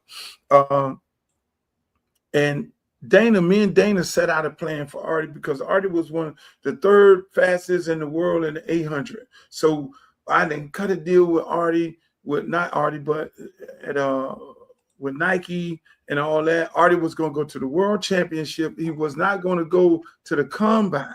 He was going to go run in the World Championship. And we had already talked to certain teams that he was going to run for his country and all that. And then he'll come do the pro days and all that. And then Nike was going to give him this astronomical deal. I had already set that up because, mind you, I'm good friends with Worldwide West and Phil Knight. They put me together. So, all right, we got this whole lifestyle deal with Artie. Artie mom loses her job. She working at the place where they do distinguishers. She loses her job. Now, okay, oh Lord, what we get ready to do? So I then ended up, Dana, which nobody knows to this day right now, ended up working for me. Right? She was like, I was like, Dana, Dana ended up working for me. Right? So she was working for me. Not even Artie. Artie don't even know this. So because I'm me and Dana down. Dana me and Dana down. I used to wear a UM hat when I first got to Northwestern, and the alumni and all them. That's how me and Larry Williams ended up getting to be friends, because Dana it would tell me, oh, you got to take that UM shit off. I did this Northwestern, put that on. I said, well, I don't have a Northwestern hat. That's all I have. And then Dana went and cussed everybody out. And I said, I like her, right? He could wear what the fuck he wanted, all that, right? So she was on the board, and me and her became friends. Dana ended up passing, right? Dana she had a good friend, her best friend who used to be with her all the time, told Artie that they wanted Artie to not go with Luke, but go with another agency. I don't know whether it was Melvin. Me and Melvin, good friends right now, said no, because they had a relationship with him and everything. And so Artie ended up signing up with another agency. Now, mind you, I got all this stuff planned out for Artie over here. But then Duke, before Dana died, Dana told Duke mama, oh no, we going with Luke and his ex-wife. It was really close at the time. They were best buddies, and then Cassandra came to me like, so we live in City Warriors, and you telling me you ain't finna come to me and represent? I said, well, Cassandra, all I saw you whining and dining with Drew Rosehouse. We're not really doing this to be. She was like, no, Dana, where Dana go, we go, right? And so then Cassandra was all like, okay, well, we riding with y'all. So you had Dana and then Cassandra and all this. And now, mind you, again, I'm not doing this for no money. I got the ex-wife, and she leaving the wills and trust lawyer thing. Now she gonna get in this sport because we gotta take care of our kids. All these of our kids. It wasn't about, okay, we could be super agency. It was about really not having them put in a predicament where they come back home broke, and when their career's over, they broke. You feel me? And so at the end of the day, Dana then passes away. God bless her soul. I love her to death right now. Still to this day, Dana passes, and then the friend says, no, your mama wants you to go over here. He don't know no deal. It's a tragic time that's going on. I remember going to the funeral, and I'm seeing all these agents running around. They ain't really there for the funeral. They there for to try and get this boy now that the mama, because Dana was the muscle. Dana ain't play. When Dana say something, she say something. And so at the end of the day, man, it was And then it was, it was Duke mom and Freeman. I remember when Freeman was, when it was time to get his contract renegotiated. The head coach, he's the head coach, the president, the general manager, and you need to get a new agent. And because they won't know how to renegotiate your contract, knowing that they were trying to take him away from us because we was going to ask for the most money. Freeman never budged. Duke never budged. They never budged. They was like, no, we're right here. They only went with these people at the end of their career because I don't know what happened. Maybe it was a split up or whatever it may be. But they were loyal when people. Their largest contracts came with your wife.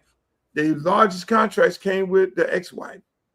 You're your ex-wife. So Luke, your wife wasn't a football person. Very, very intelligent woman. I remember I had a meeting with her in her office over 2 hours. She stood for something too. She hated how these agents were treating the kids, and she talked to me about it. How was she able to navigate through these football waters, and she wasn't a football person per se? Well, we had a little system. She would do the paperwork, and I would deal with the training, and deal with them with the man stuff. Hey, watch these girls, watch this. Hey, we're gonna let me take you to, Duke one that you didn't have to worry about him. He gonna go home and he chilling. You know what I'm saying? Right. Freeman, he got a lot of things around him and a lot of people that can guide him in the wrong direction. And so but he would listen to everything I say, and I would take him like, this is what you don't want. Let's go on a little trip to Club Live and watch how football players throw their money away. Let's go to the strip club and watch how football players throw their money away, all their life savings. And then I'm going to take you there and show you how you should be treated, where you shouldn't be spending a dime.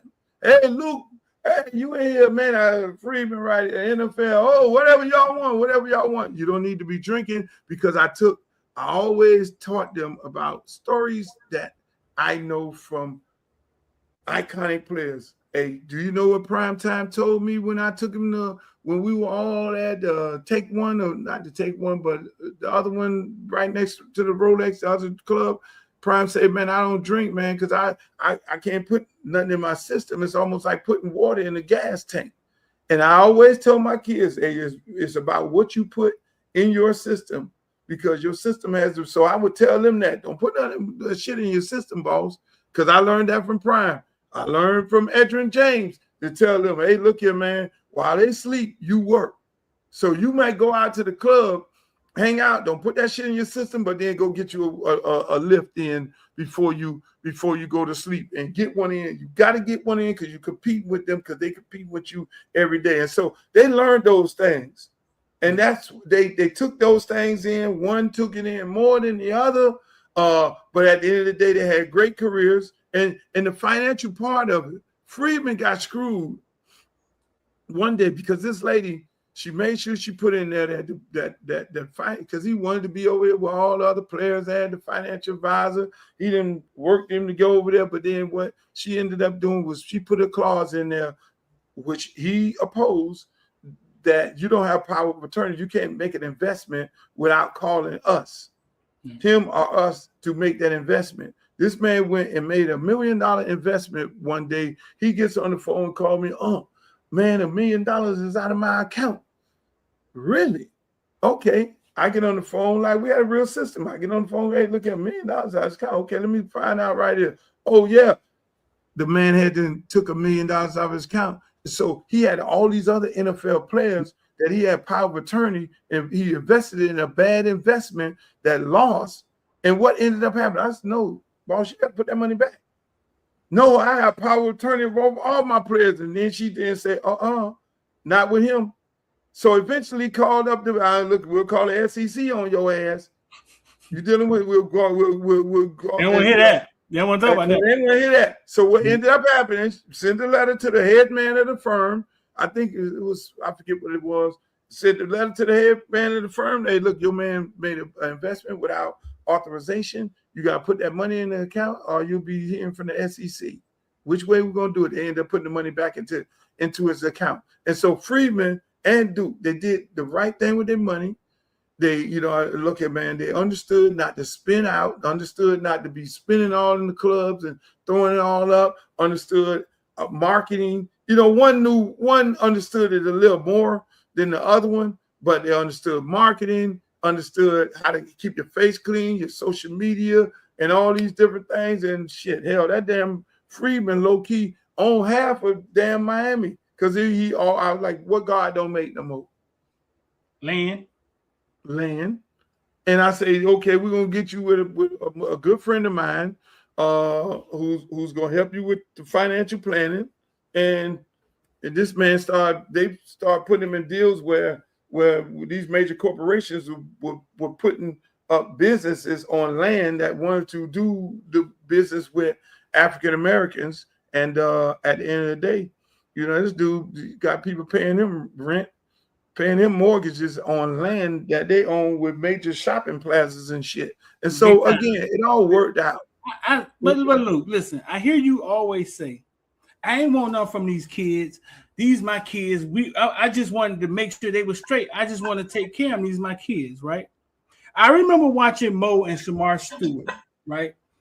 Shamar Stewart parents are here. You know what I'm saying? They're alive. But for some reason, I don't know the new ones. Mo took Shamar Stewart in his house and end up being like that, whatever you want to call it, guardian. Shamar calls him dad, whatever, street agent. But once Shamar became successful, street agent, whatever you want to call it, when Shamar became successful, I listened. I heard a lot of the community started saying, "Oh, he just want to make money off Shamar. Oh, he don't do it for every kid. Oh, and Luke." I hear you saying the same thing. Hey, listen, you're quick to say, hey, I ain't want nothing from these kids, because for some reason in the community, we shy away from that because I think we don't want other people to look at it like you're taking from the kids. In 2026, my question to people is this. Who has the kid best interest? The person that arrives once he's a 5-star? Or third rounder, projected first rounder in college, or the dude that been there since he was running to the ice cream truck? Who has the best interest? The guy that's been there helping pay the mama light bill, the guy that's been there picking the kids up from school, picking the kids up, taking the kids to practice, or the agent that shows up in college? Because for some reason, as a community, we feel that Luke, who we know for a fact understands business, right? Once that kid becomes in high school and goes to college and money gets involved, we feel that Luke can't make money off that child.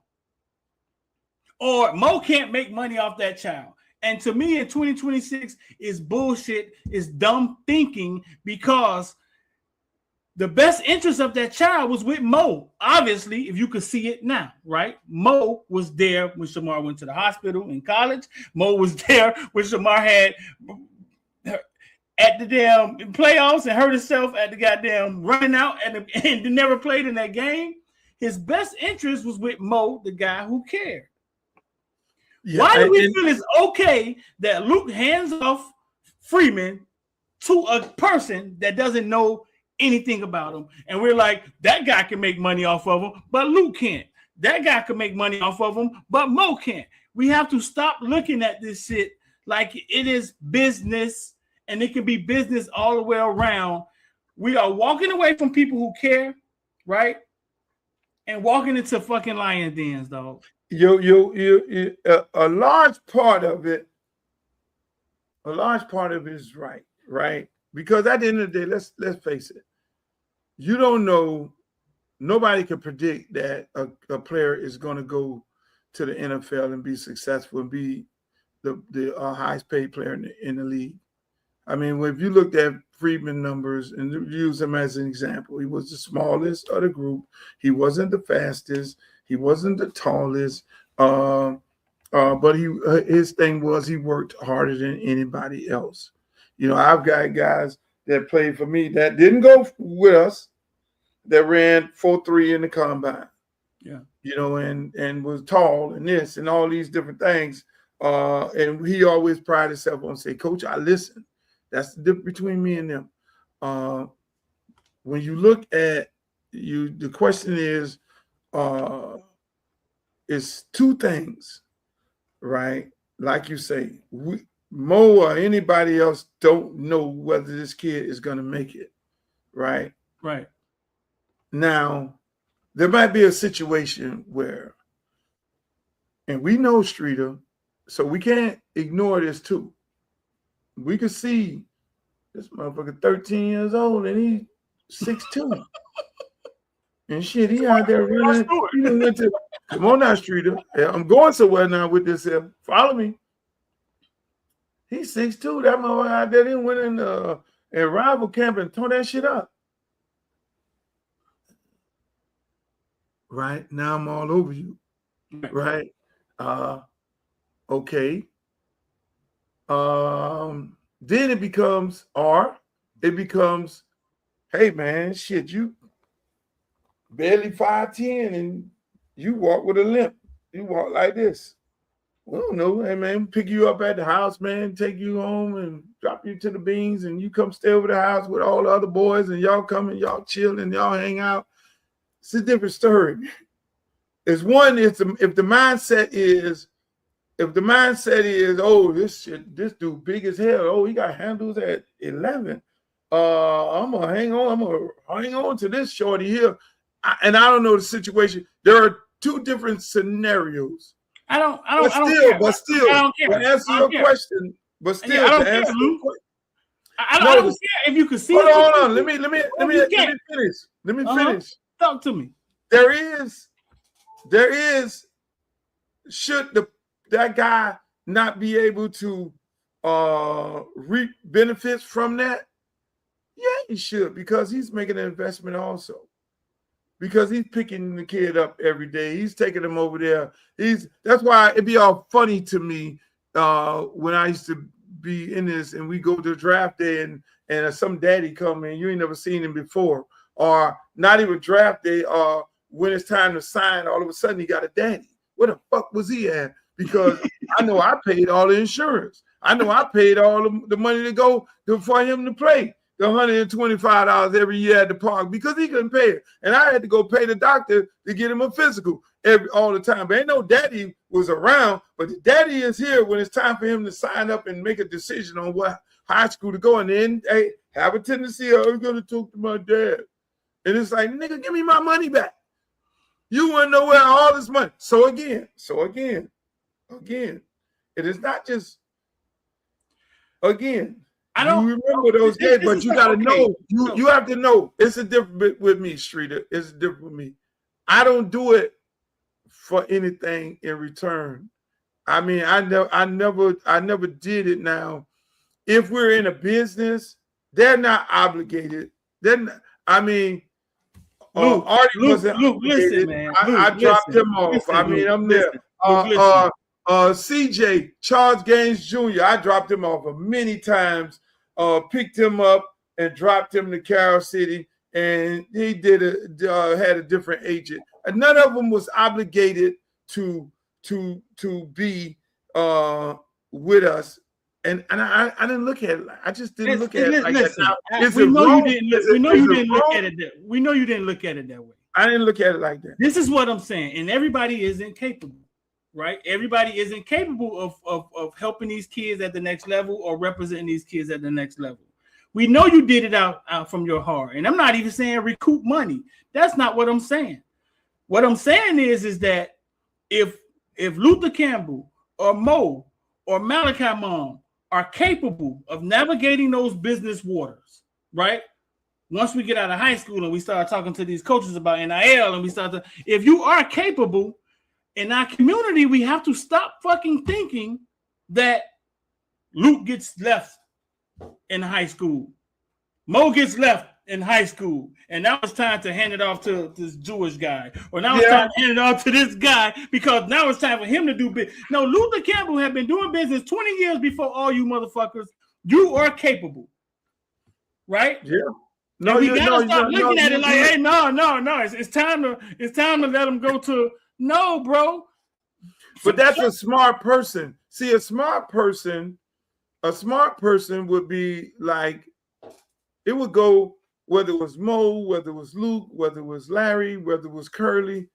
And if them individuals have been with you, and that's why I love the Friedman story so much. We've been together forever, right? And when it's time to make a decision, it was like he was riding around with Coach D, and Coach D was taking him around to see agents. And he got to the point, was like, hold on, where the hell is Coach Luke? And he said, take this truck. And then Coach D had a agent that was renting the truck to take him around. So he was already locked in to whoever the hell they was paying for the damn rental truck. and so he was like, hell no. Something dawned on him and say, no, take me to go see Coach Luke. And that is what you're talking about. Yeah. At some point, take me to go see the guy who been with me forever. The guy, and let me ask him his opinion of this situation. Like the kid tried to give me gifts on numerous occasions. Like, Coach, oh man, Coach, I just got to do something for you, man. I'm making all this money, Coach. Man, no, Freeman, you can't do nothing for me. That you keep your motherfucking money. Ain't nothing you can do for me. I'm a grown ass man. Ain't nothing you can give me that I ain't already had. So right. So again, is it right? Listen, is it wrong is it wrong? No, it's not wrong, because what happened with LeBron James and his crew, LeBron made it. And he brought all those guys up with him. His guys, the guys he trusted, he brought with him. He brought with him. There's nothing wrong with that. And they wasn't in it to be like, oh, we want to hang on to LeBron coattail. No, what LeBron did was so unique. That's why I love his brother so much. Right. He did, and that's why they hate him so much, because he doesn't go to the traditional white agent.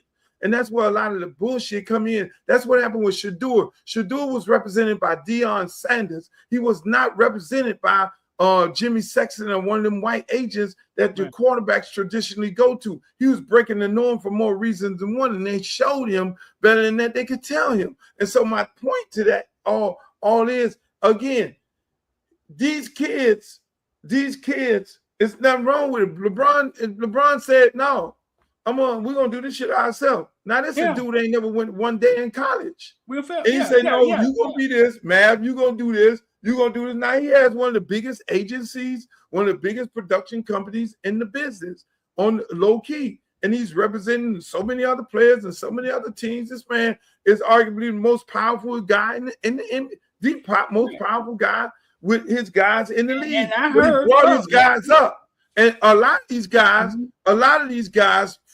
Streeter, they tend to forget that, because just like you say, and I say it's systemic, they think a part of making it is to, oh, y'all niggas over here right now. Oh, Coach Luke can't tell me nothing. Meanwhile, Coach Luke can negotiate more $1 million contracts you can ever imagine. Oh, I'm over here. I made it over here. And they go and they lead the flock, and they go deal with these people who don't give a shit about them, who just looking at them as a number. Because the only way they can make their money is have numbers. The only way they can make their money.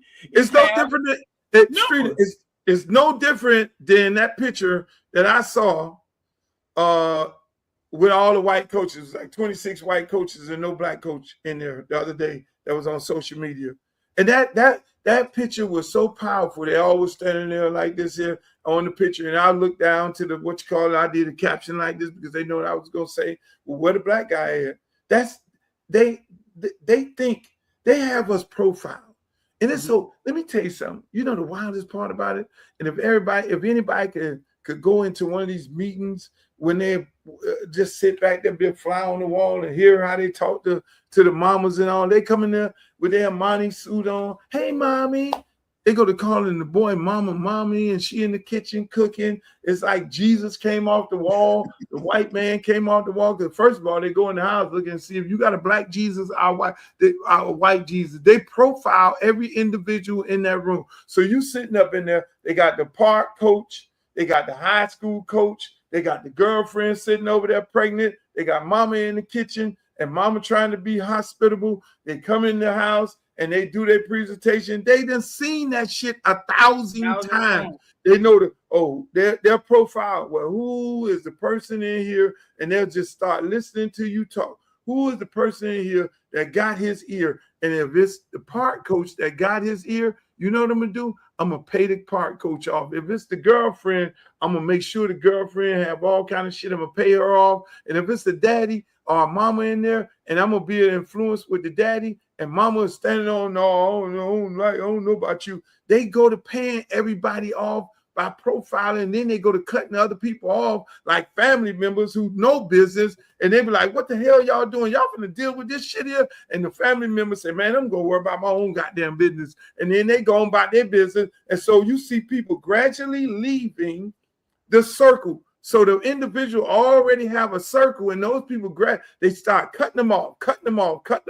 And then it becomes them. And they think, and those players and the parents think, whatever that man tell them is the truth. And going back to what you asked me before, the agent is a lawyer, and they're signing shit without any representation, which is the most bizarre shit I've ever heard of in my life.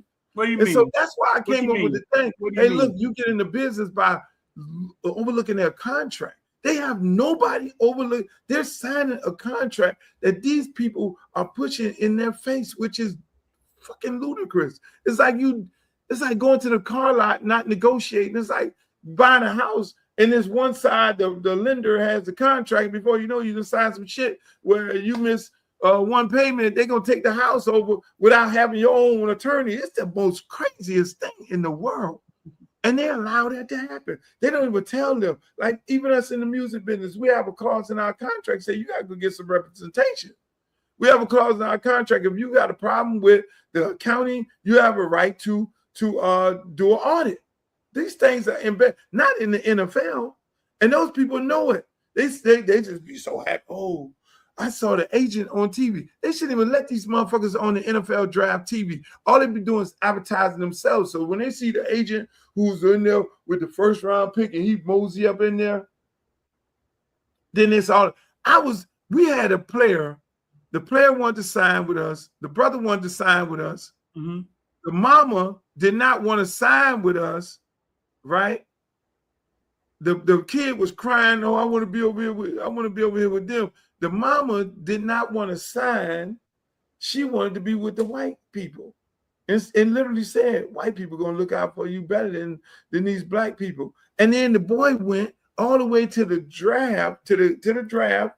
The boy, the young man went all the way to the draft, and he found out at the draft that they signed the DN, and he was a DN, and they got the white DN more money than he got. I forget the kid's name. They had the same agent, and they had negotiated more money on all of his marketing than the black guy. They got the black guy basic shit, and he was going off. This kid did not have a good draft. He was like, "Mom, that's why I told you I didn't want to be messing with these people. I didn't want to be messing with these people." And it was bananas. I forget the kid's name. It was some horror stories. Yeah. I mean, no. I know kids on draft night went first round. And when they got in the room by themselves, they wasn't happy because they felt like they were a slave to their agent because what they have owed the agent on draft night. And here's the key to that. You want to hear the key? They felt to like they were working for their agent, which in fact you hire your agent, but because what he had taken, he felt like he was working for the agent because he was in the hole. But first round, draft night. You want to hear something? Talk to me. You want to hear something? You want to hear a good one? Talk to me. You ready for that? You ready? Let's go. So the rules is, the NFL rule is this. In the NFL contract, he's not your agent until he negotiates a contract for you. I've heard so that. If you fire him before he negotiates the contract, whatever he gave you leading up to that, you don't owe him. He has to write that shit off as a business expense, as a loss. And that is how Friedman got out of his contract. Explain. The agent was talking all this cash money shit. And before that agent negotiated the contract, Freeman fired him. They're not your agent. And see, this the fine print they don't tell you. They don't tell you this, and because you don't have representation to have a lawyer overlook the NFL contract. The NFL contract is a standard agent contract where you can't get no more than 3%, and it tells you all these things. They're not reading the contract. He's not obligated to nothing he gave you until he negotiates and you sign that contract. You fire that motherfucker right now and don't have to pay nothing. That's the part there. See, again, that's why a person like myself, they fear me in the agent business. They fear me. They wouldn't say nothing. Not one of them agents would not say nothing to me. No Drew Rosenhaus, no Jimmy Sexton, no none of them, because they know I have a platform and I will put their ass out there. So they're like, Luke, whatever you want to do. I've had many of them call me up and say, hey, Luke, you want to be you can work with us. No, I don't like that. I don't like chasing 21-year-old running down and all this here, because they make you want to take advantage of them. I don't like feeling like that. I'm a boutique guy. If you need my help, even to my players right now and people in the business, I get phone calls, whether it's Pitbull or JT Money. I had a call. Matter of fact, I got to do something for him tomorrow. They call me up and they ask me my opinion on certain things. If they do that, then that's fine. But again, Streeter, the business would have been crazy. Probably, I don't know. She still has a business, and I don't know how good it is. And I urge people to go and let her represent. She can represent. She has the experience. But at the end of the day, that's not. I still have right now Luke Sports, and it's online, it's a website and all that, and I can't deal with it, because the mentality that's so embedded into these athletes' brains, I can't deal with it.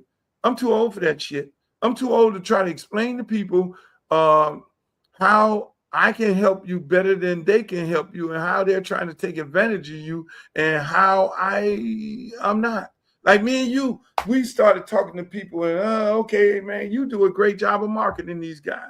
It's a perfect storm. Streeter market these guys. He no talent. If you can see Mendoza as a kid, if you can see Jeremiah Smith and follow these guys, you know fucking talent. That's like what we call in the music business an A&R person. The guy who discovered Michael Jackson and knew he was the shit. He discovered Michael Jackson. He knew he was the shit when he was 6 years old.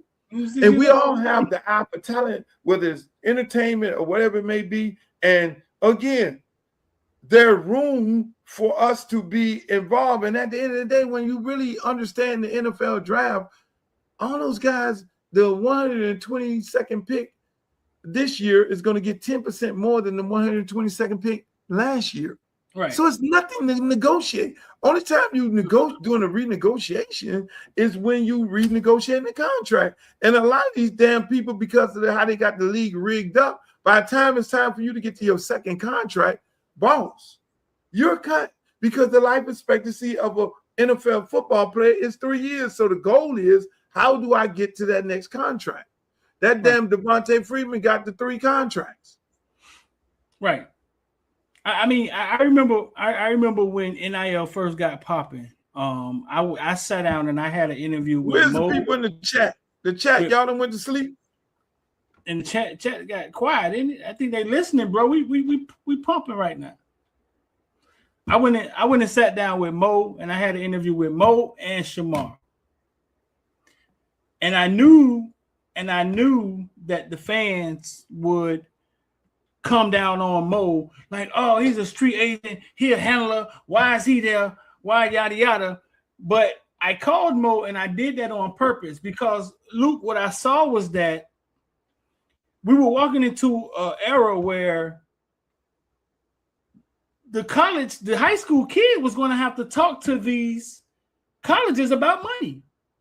It's no longer was waiting for them to be a senior. Like, the high school kid was going to have to talk to their NIL people about money. And if they didn't have anybody in the room with them, like, you wanted Shamar Stewart to talk to goddamn Manny Diaz or his NIL people about money. I knew that these kids needed representation, right? And I knew that a lot of these guys that were around them had their best interests at heart. So I did it on purpose for people to stop saying everybody was a damn street agent. Shamar Stewart called Mo dad, not street agent. He called him dad. That's the Streeter. That's the thing. They gave them all a name. They tag us with a negative name when we're doing business versus them. Luke, you see what I'm saying? We get tagged. Street agent.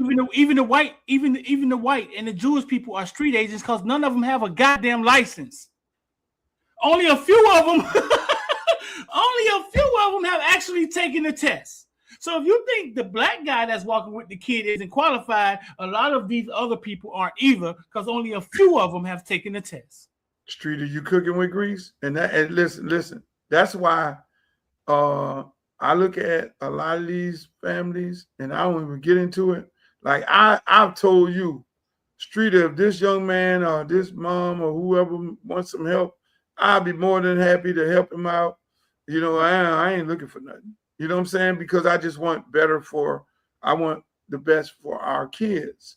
You see what I'm saying? And so again, we have a tendency of not, oh, he this and he that and he this and all. Listen, man, I sat there. Yeah, you know what I'm talking about. I ain't bothered with that. So I sat there with. I'll give you another story. Ray, right? Mm-hmm. I'll give you the Ray story, and it goes to this what we're talking about right now. So Ray comes, and I'm talking to all these colleges. Uh-huh. I'm the best negotiator in the world. I know. I know. I'm a hardcore negotiator, right? So I got Ray. We're talking to this school, that school, this school, that school. I got one school, and now I'm leveraging. I got one school gonna give him 1.2, and I got Ray on the phone, and I got another school gonna give him 1. I say, man, you gotta give me 1.2, boss. Hey, such and such got 1.2 on the table. You saw what Nick Saban said. He's the next Jaden Waddle. He's already committed to Clemson. And Clemson, oh, we ain't paying no money. Okay, so now, hey, look. And you know you commit to Clemson, it's like you commit to the coach. They do an extensive type of recruiting. They recruit you for 3 years before you can even commit. They won't even take a commitment. So now he's committed to Clemson, right? So then now I'm talking to this school, this big school, oh, they got another 1.2. Then I go to this other one, man, we really want this guy bad. And then it went to 1.6. And now, mind you, I'm like, Ray, yeah, 1.6 here, 1.2, okay, here we go, right here. So then now what happens is, okay, hey, man, now you decommit.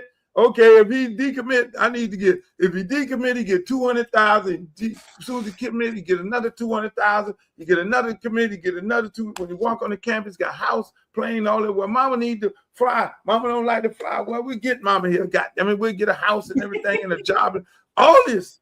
Okay. I'm negotiating hard. Freeman, I'm negotiating hard. Allegedly, all this has allegedly happened. This is a non-fiction story, so let me put the disclaimer on there. If y'all try to come with some sexy shit. So what ends up happening? What's up? So him and then he going on these visits, and Bean went with him on the visits. I say, Bean, you go with Ray, go on the visits, and Bean there, make sure he's straight and all that. They take care of all this, everything. Next thing you know, so then now I get a phone call. I got one coach around him, and I'm like, he just anti everything Luke, right?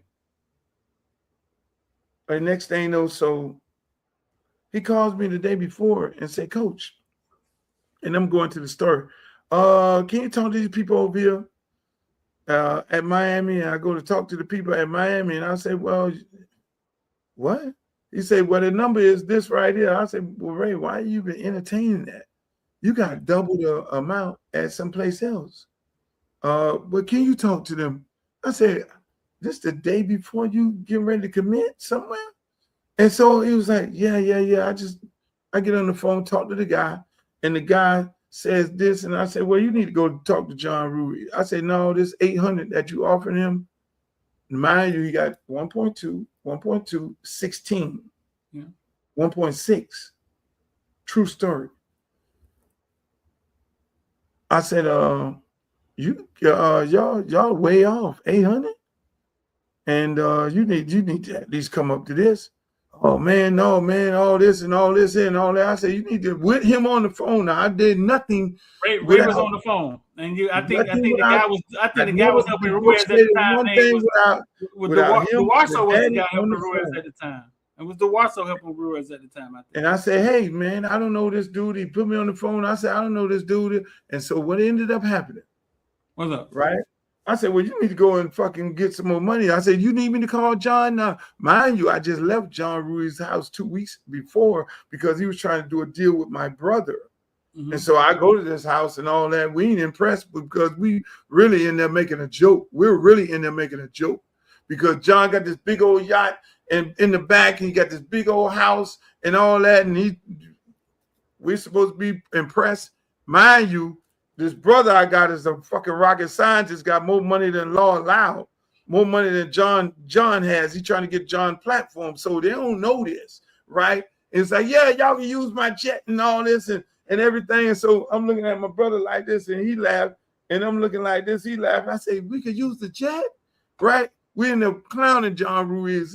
I say, we could use the jet, really? Oh, wow, brother, we could use the jet, right? He's up here like this. My brother like, man, I'm trying to negotiate. You trying to fucking play with this man right here. It's like how big this house is. It's like, yo, the house is this big and all this and all this and all that. I got another house around the corner and all this. I was like, damn, this is a big old house, right? We acting like regular black people. And it's like, ooh, wait, me, my brother, like look, man, black people. Right? And so we go in at the end of the whole thing. Then, I'm clowning him. And I say, well, we don't need the jet, John, because my brother here got 2 jets. He looked like, I was like, yeah, this dude gave me a jet 10 years ago. This dude got 2 jets. And he was like, yeah, I got 2 jets, right? And one of them I just used for military families because I'm in the military, and I let them, the one a family unalive in the military will fly the family.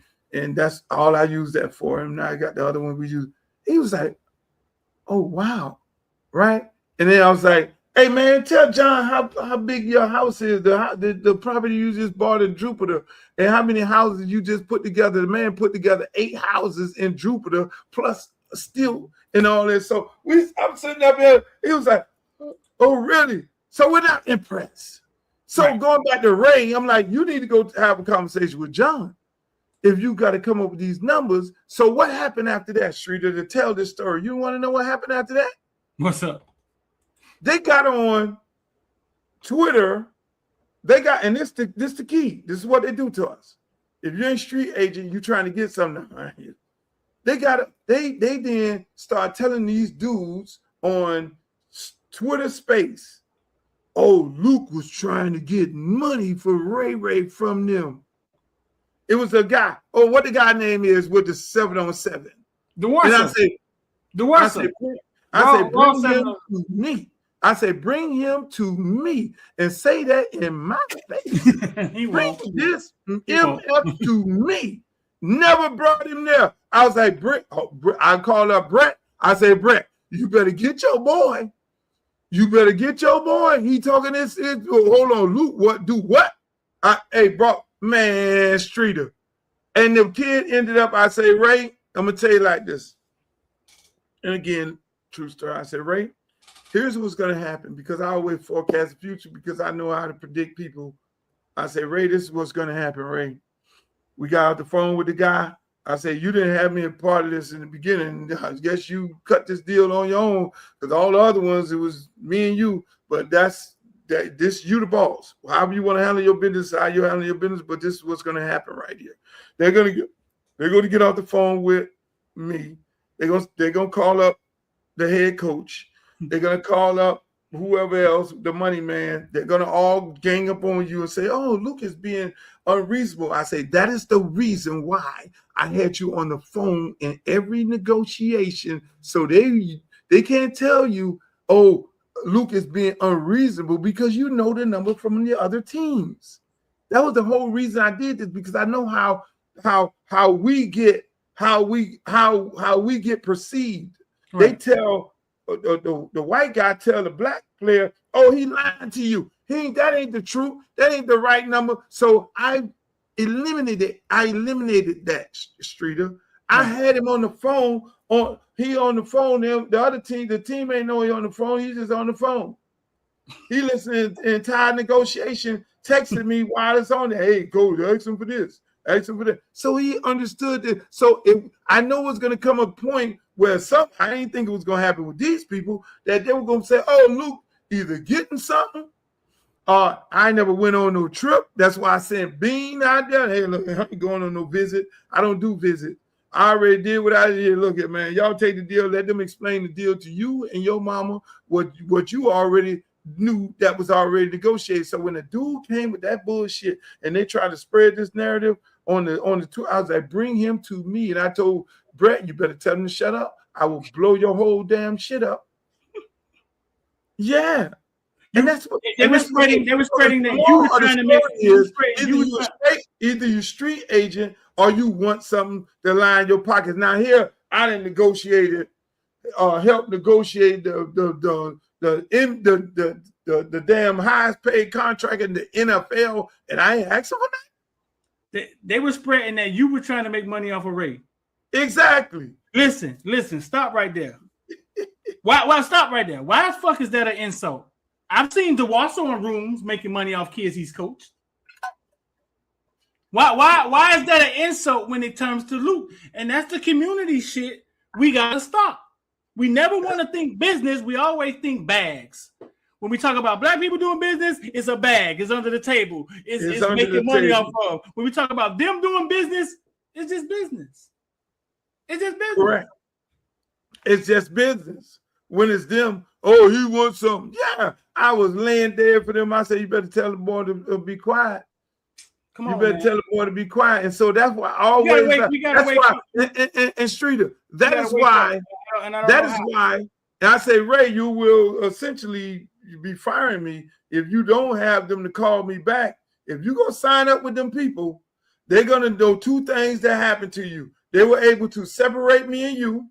I cannot speak for you, because you've now either signed up or whoever influenced you to do this deal with them, and I can't speak on your behalf, because they're already gonna know, and they're gonna feel some kind of way. They're already gonna know, hey, look, we separated you from the bully, and now you're on your own." That's why I never, Streeter, I would go on your platform with the villains.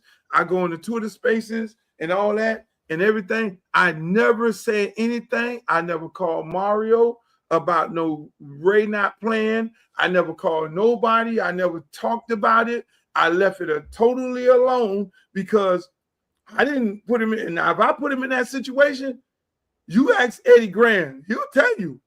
I got on the airplane and went to goddamn Florida State and had a conversation when they were mistreating Friedman. And I said, "Hey, Jimbo, hey, wait, look here, we got to have a conversation, Mouse." And I'm known for doing that.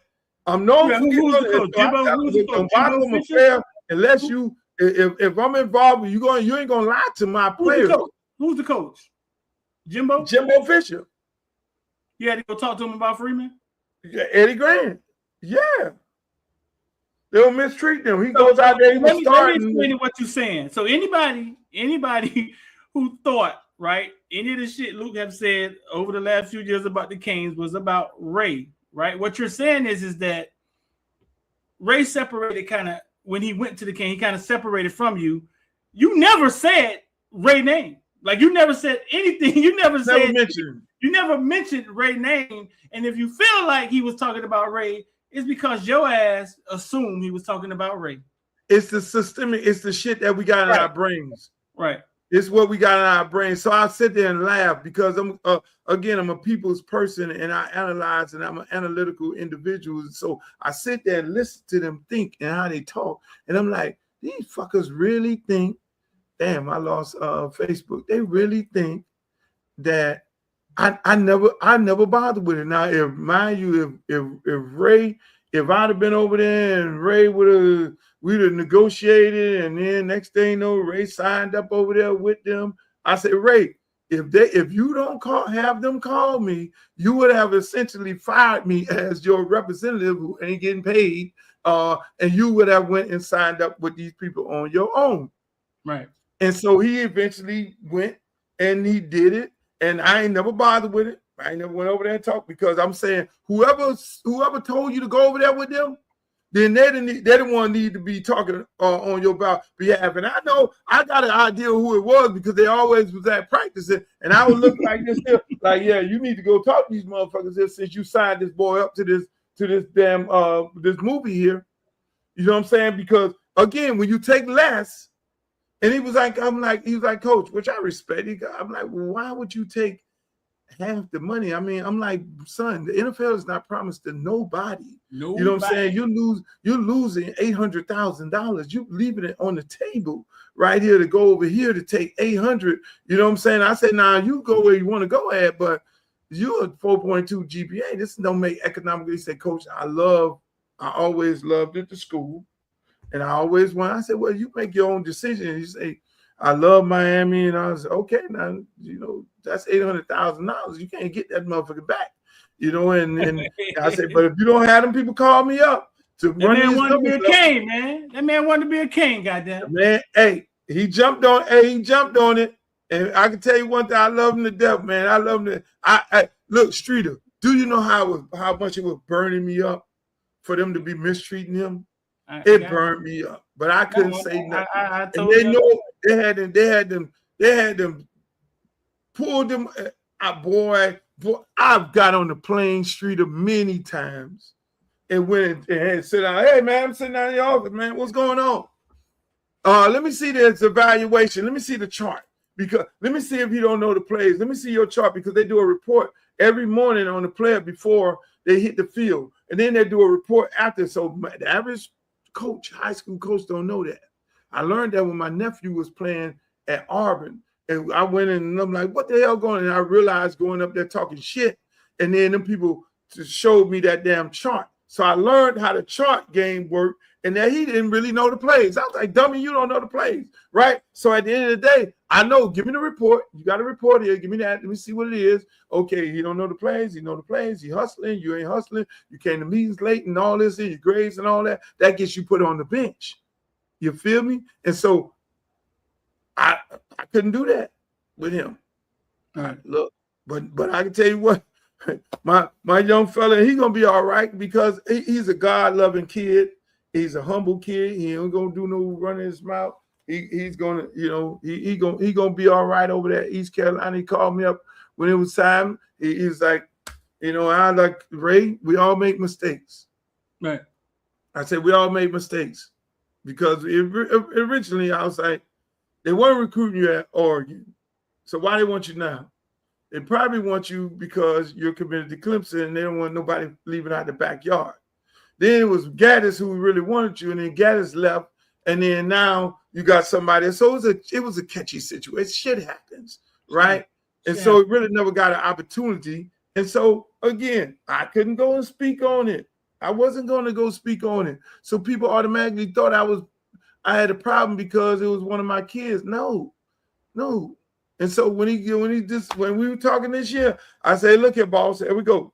He's like, Coach, tell me out. I got you, boss. I love you. What are we doing? Okay, all right, Coach, I'm starting. He said, Coach, I'm starting. I said, okay.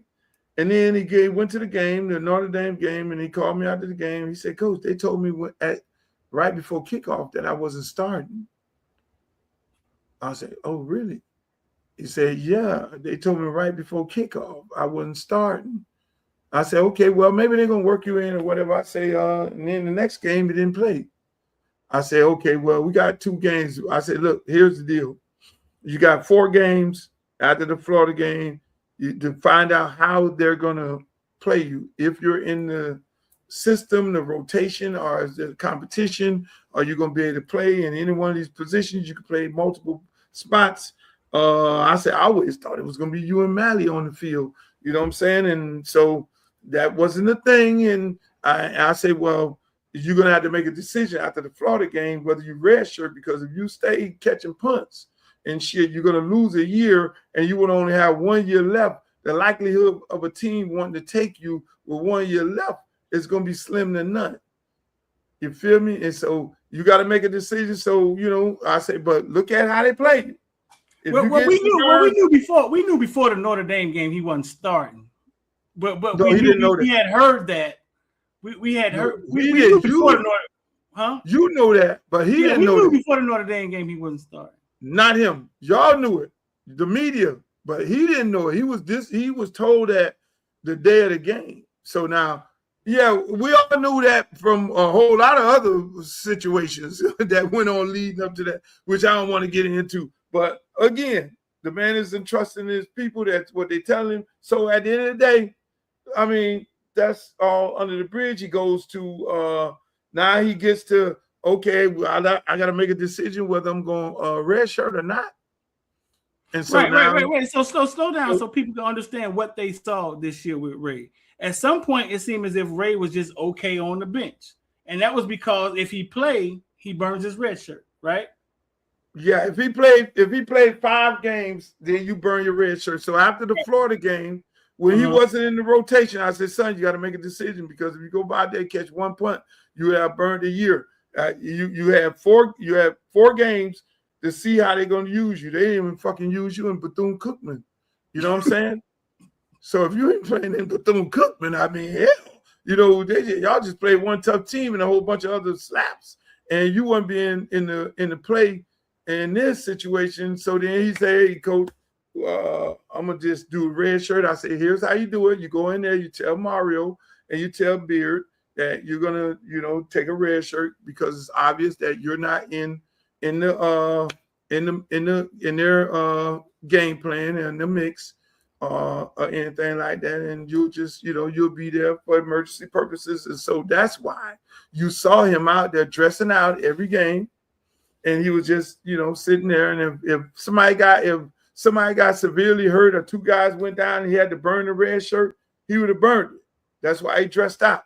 He worked out. I say, don't say nothing to nobody. Don't, you know, just keep doing what you do. Work hard, because you're really preparing yourself for the next team anyway. Right. So just take this year as, you know, go on the scout team and continue working. Don't go sitting around the corner pouting. You know, put some work in and, you know, work again. You're gonna be working against the starters. You're gonna be working against Frederic and all these DBs and all these people right there on the scout team.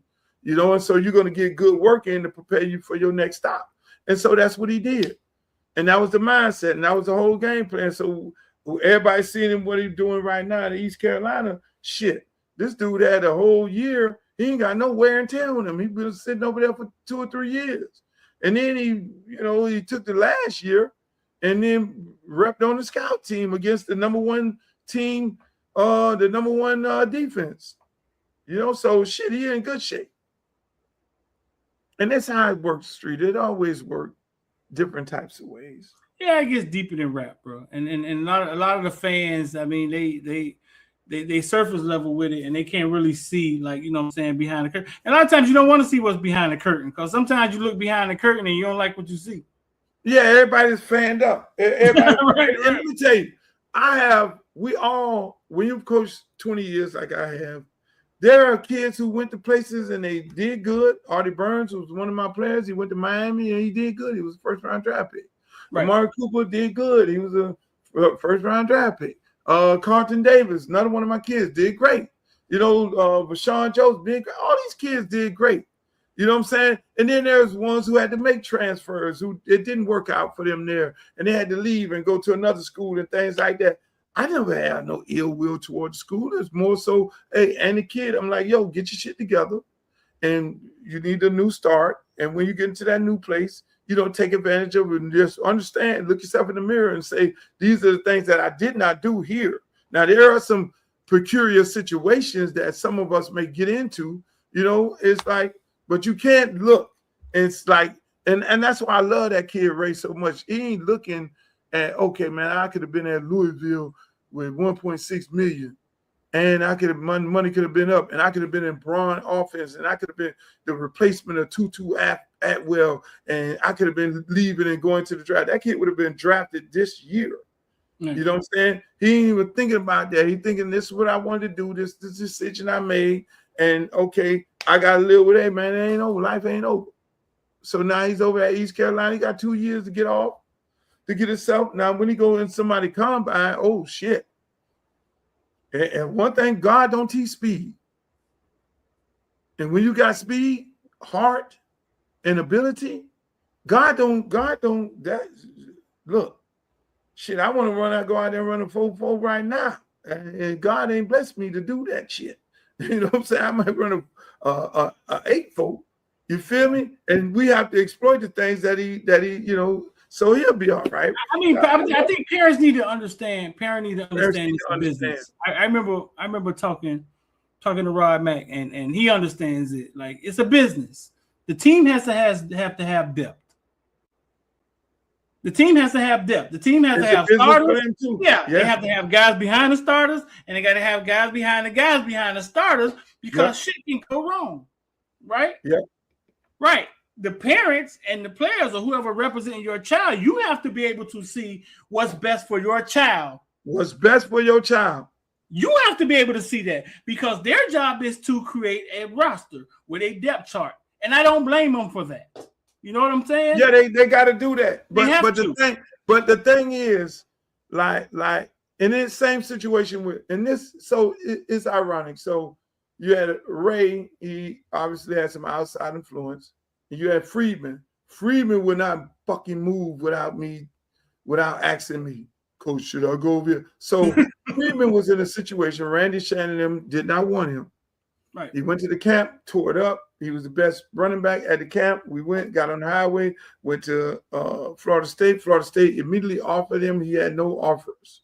That was his first offer, right? So he goes into that situation there. So we in there.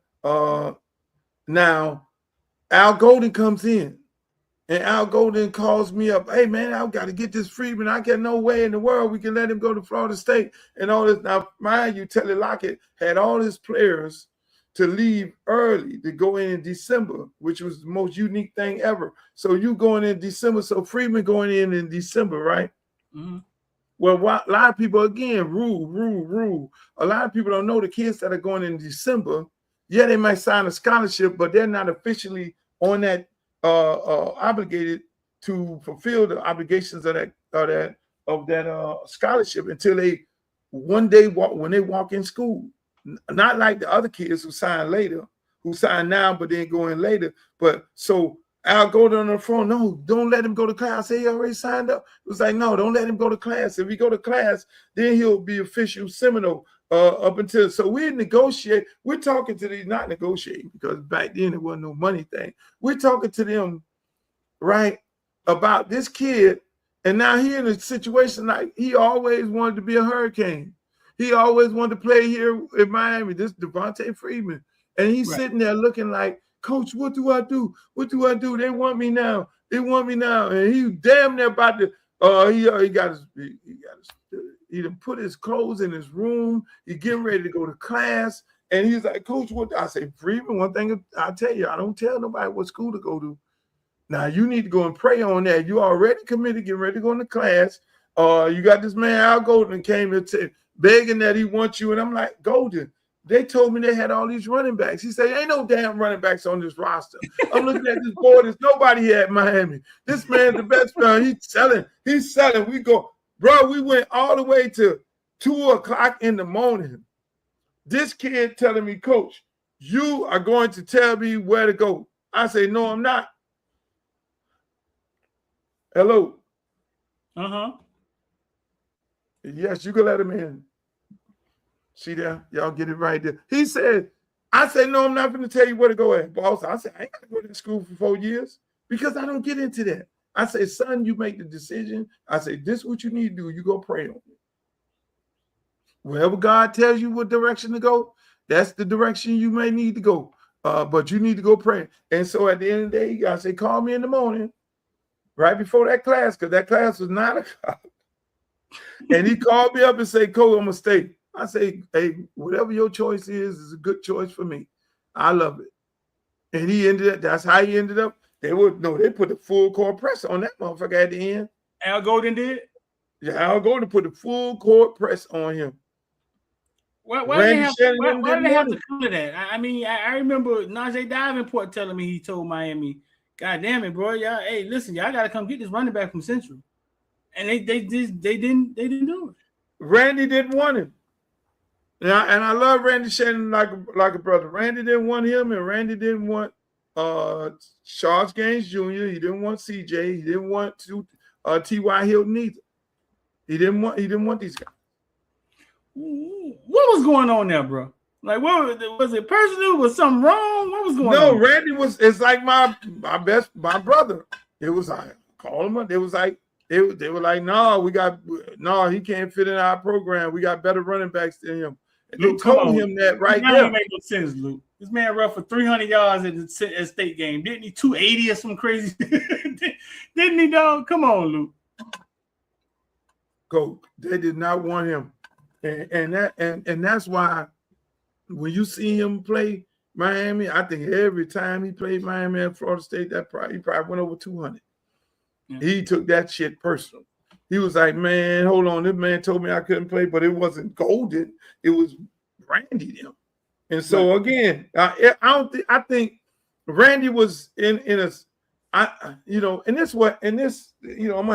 gonna have Prime on next week. People, Prime coming on. All right. Yeah, I know we going 3 hours. I'm getting off of this joint because my food is here. Prime coming on next week.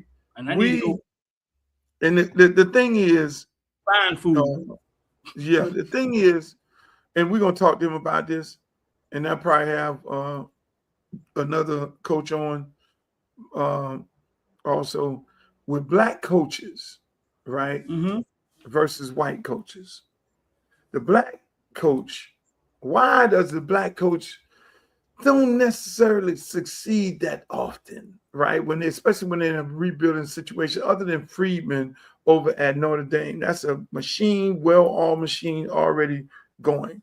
The black coaches care more about the black players than the white coaches. The white coaches look at them as a number.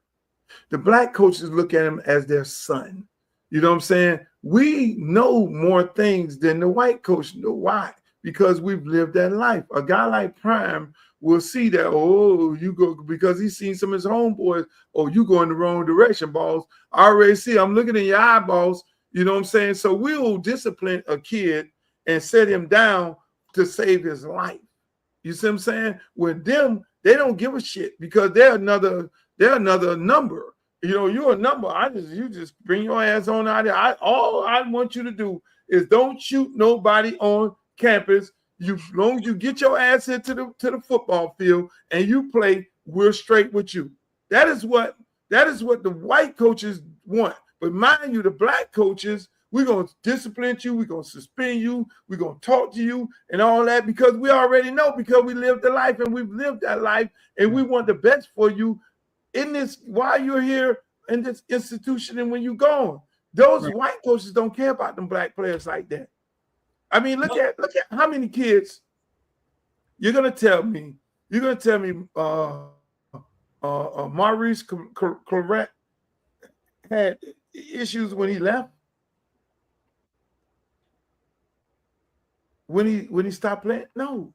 A lot of these people, I mean, you're gonna tell me Beasley, who just got off of Shannon Sharp, and we all know Beasley, you know what I'm saying? Beasley, he had some things going on when he was in college. That was Frank Martin. That was Frank Martin. It's a ton of these kids. You know what I'm saying? It's a ton of these kids, but we care more about them than they do. They look at them like as if they're going to, and that's why when them white coaches leave, when they leave college football, basketball, whatever, then all of a sudden they say some racist shit, or they end up running to be mega senator, and you be like, oh shit. And that's okay. We ain't outraged enough about that.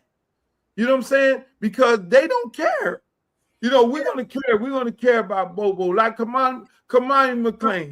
Tommy Tuberville ate collard greens and recruited black kids for years. And doing everything to stop black people.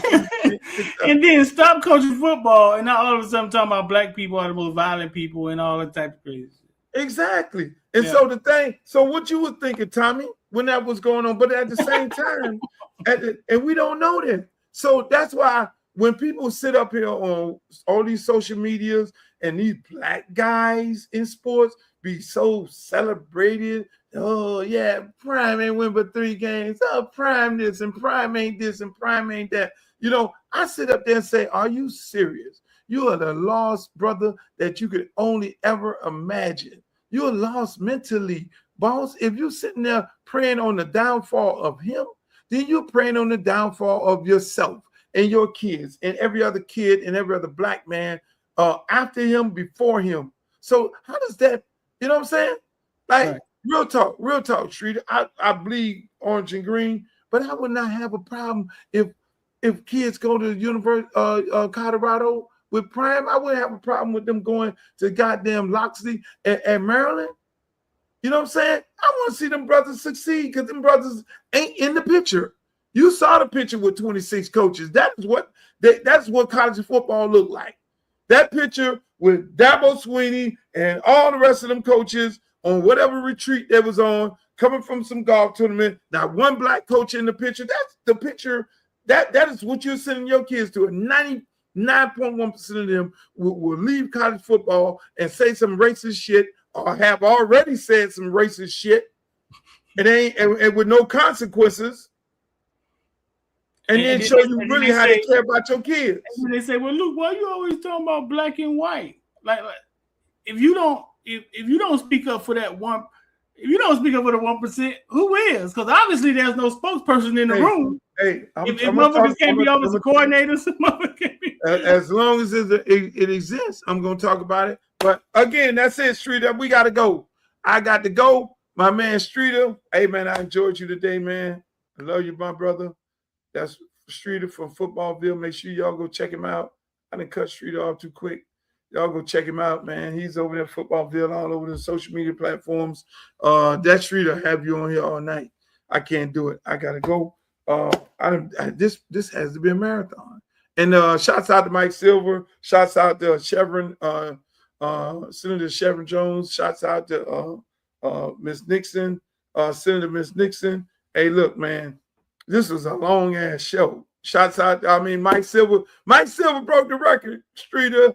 Mike Silver was the first white person on the Luke Show.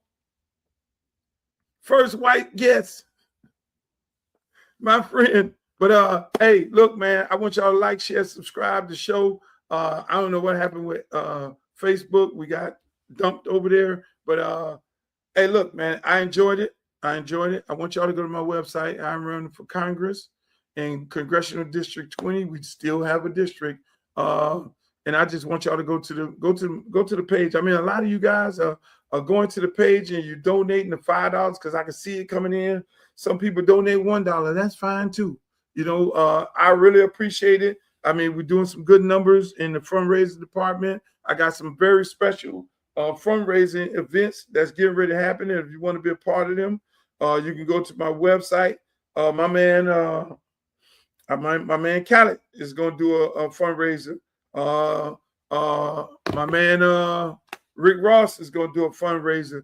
Shaka and all the guys in Atlanta, Ludacris and everybody, and Greg Street and all those guys on June 2nd, they're doing a fundraiser. On May 7th, we're doing a fundraiser here in Miami.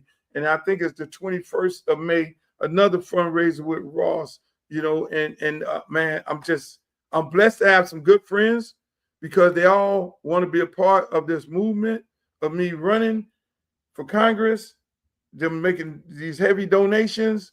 And I appreciate you guys for the $5 to $10 or whatever it may be that you're making. Again, I love it.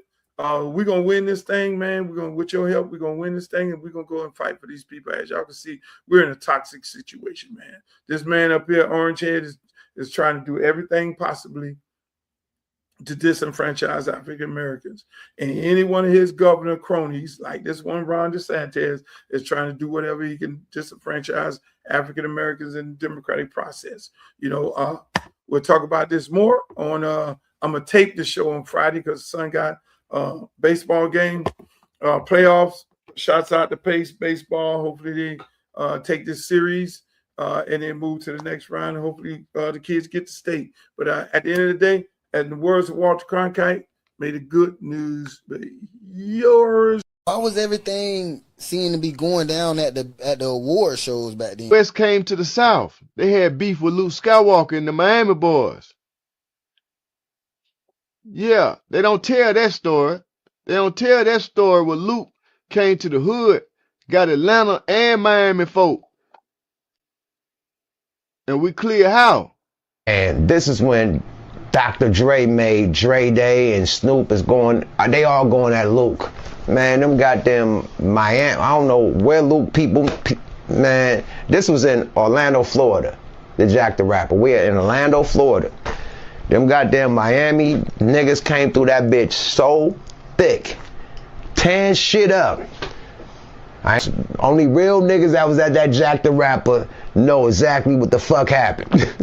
But it was bad, you know what I mean? It was all bad. Just know that Death Row and Luke Skywalker is funking at this time. That's when everybody met up.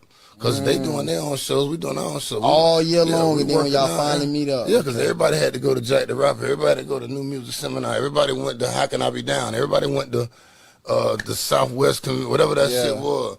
Yeah, so that's where you see them. Damn, so that's why it be like, every time, like when you go back and look up at the beefs and they'll try to pull up a beef from back then, it's always at the fucking award shows, or they always have these stories about the award shows. And they got to understand, man, the South, boy, the South don't play. The South pulls no punches. We scared of nothing. We are not scared of the boogeyman.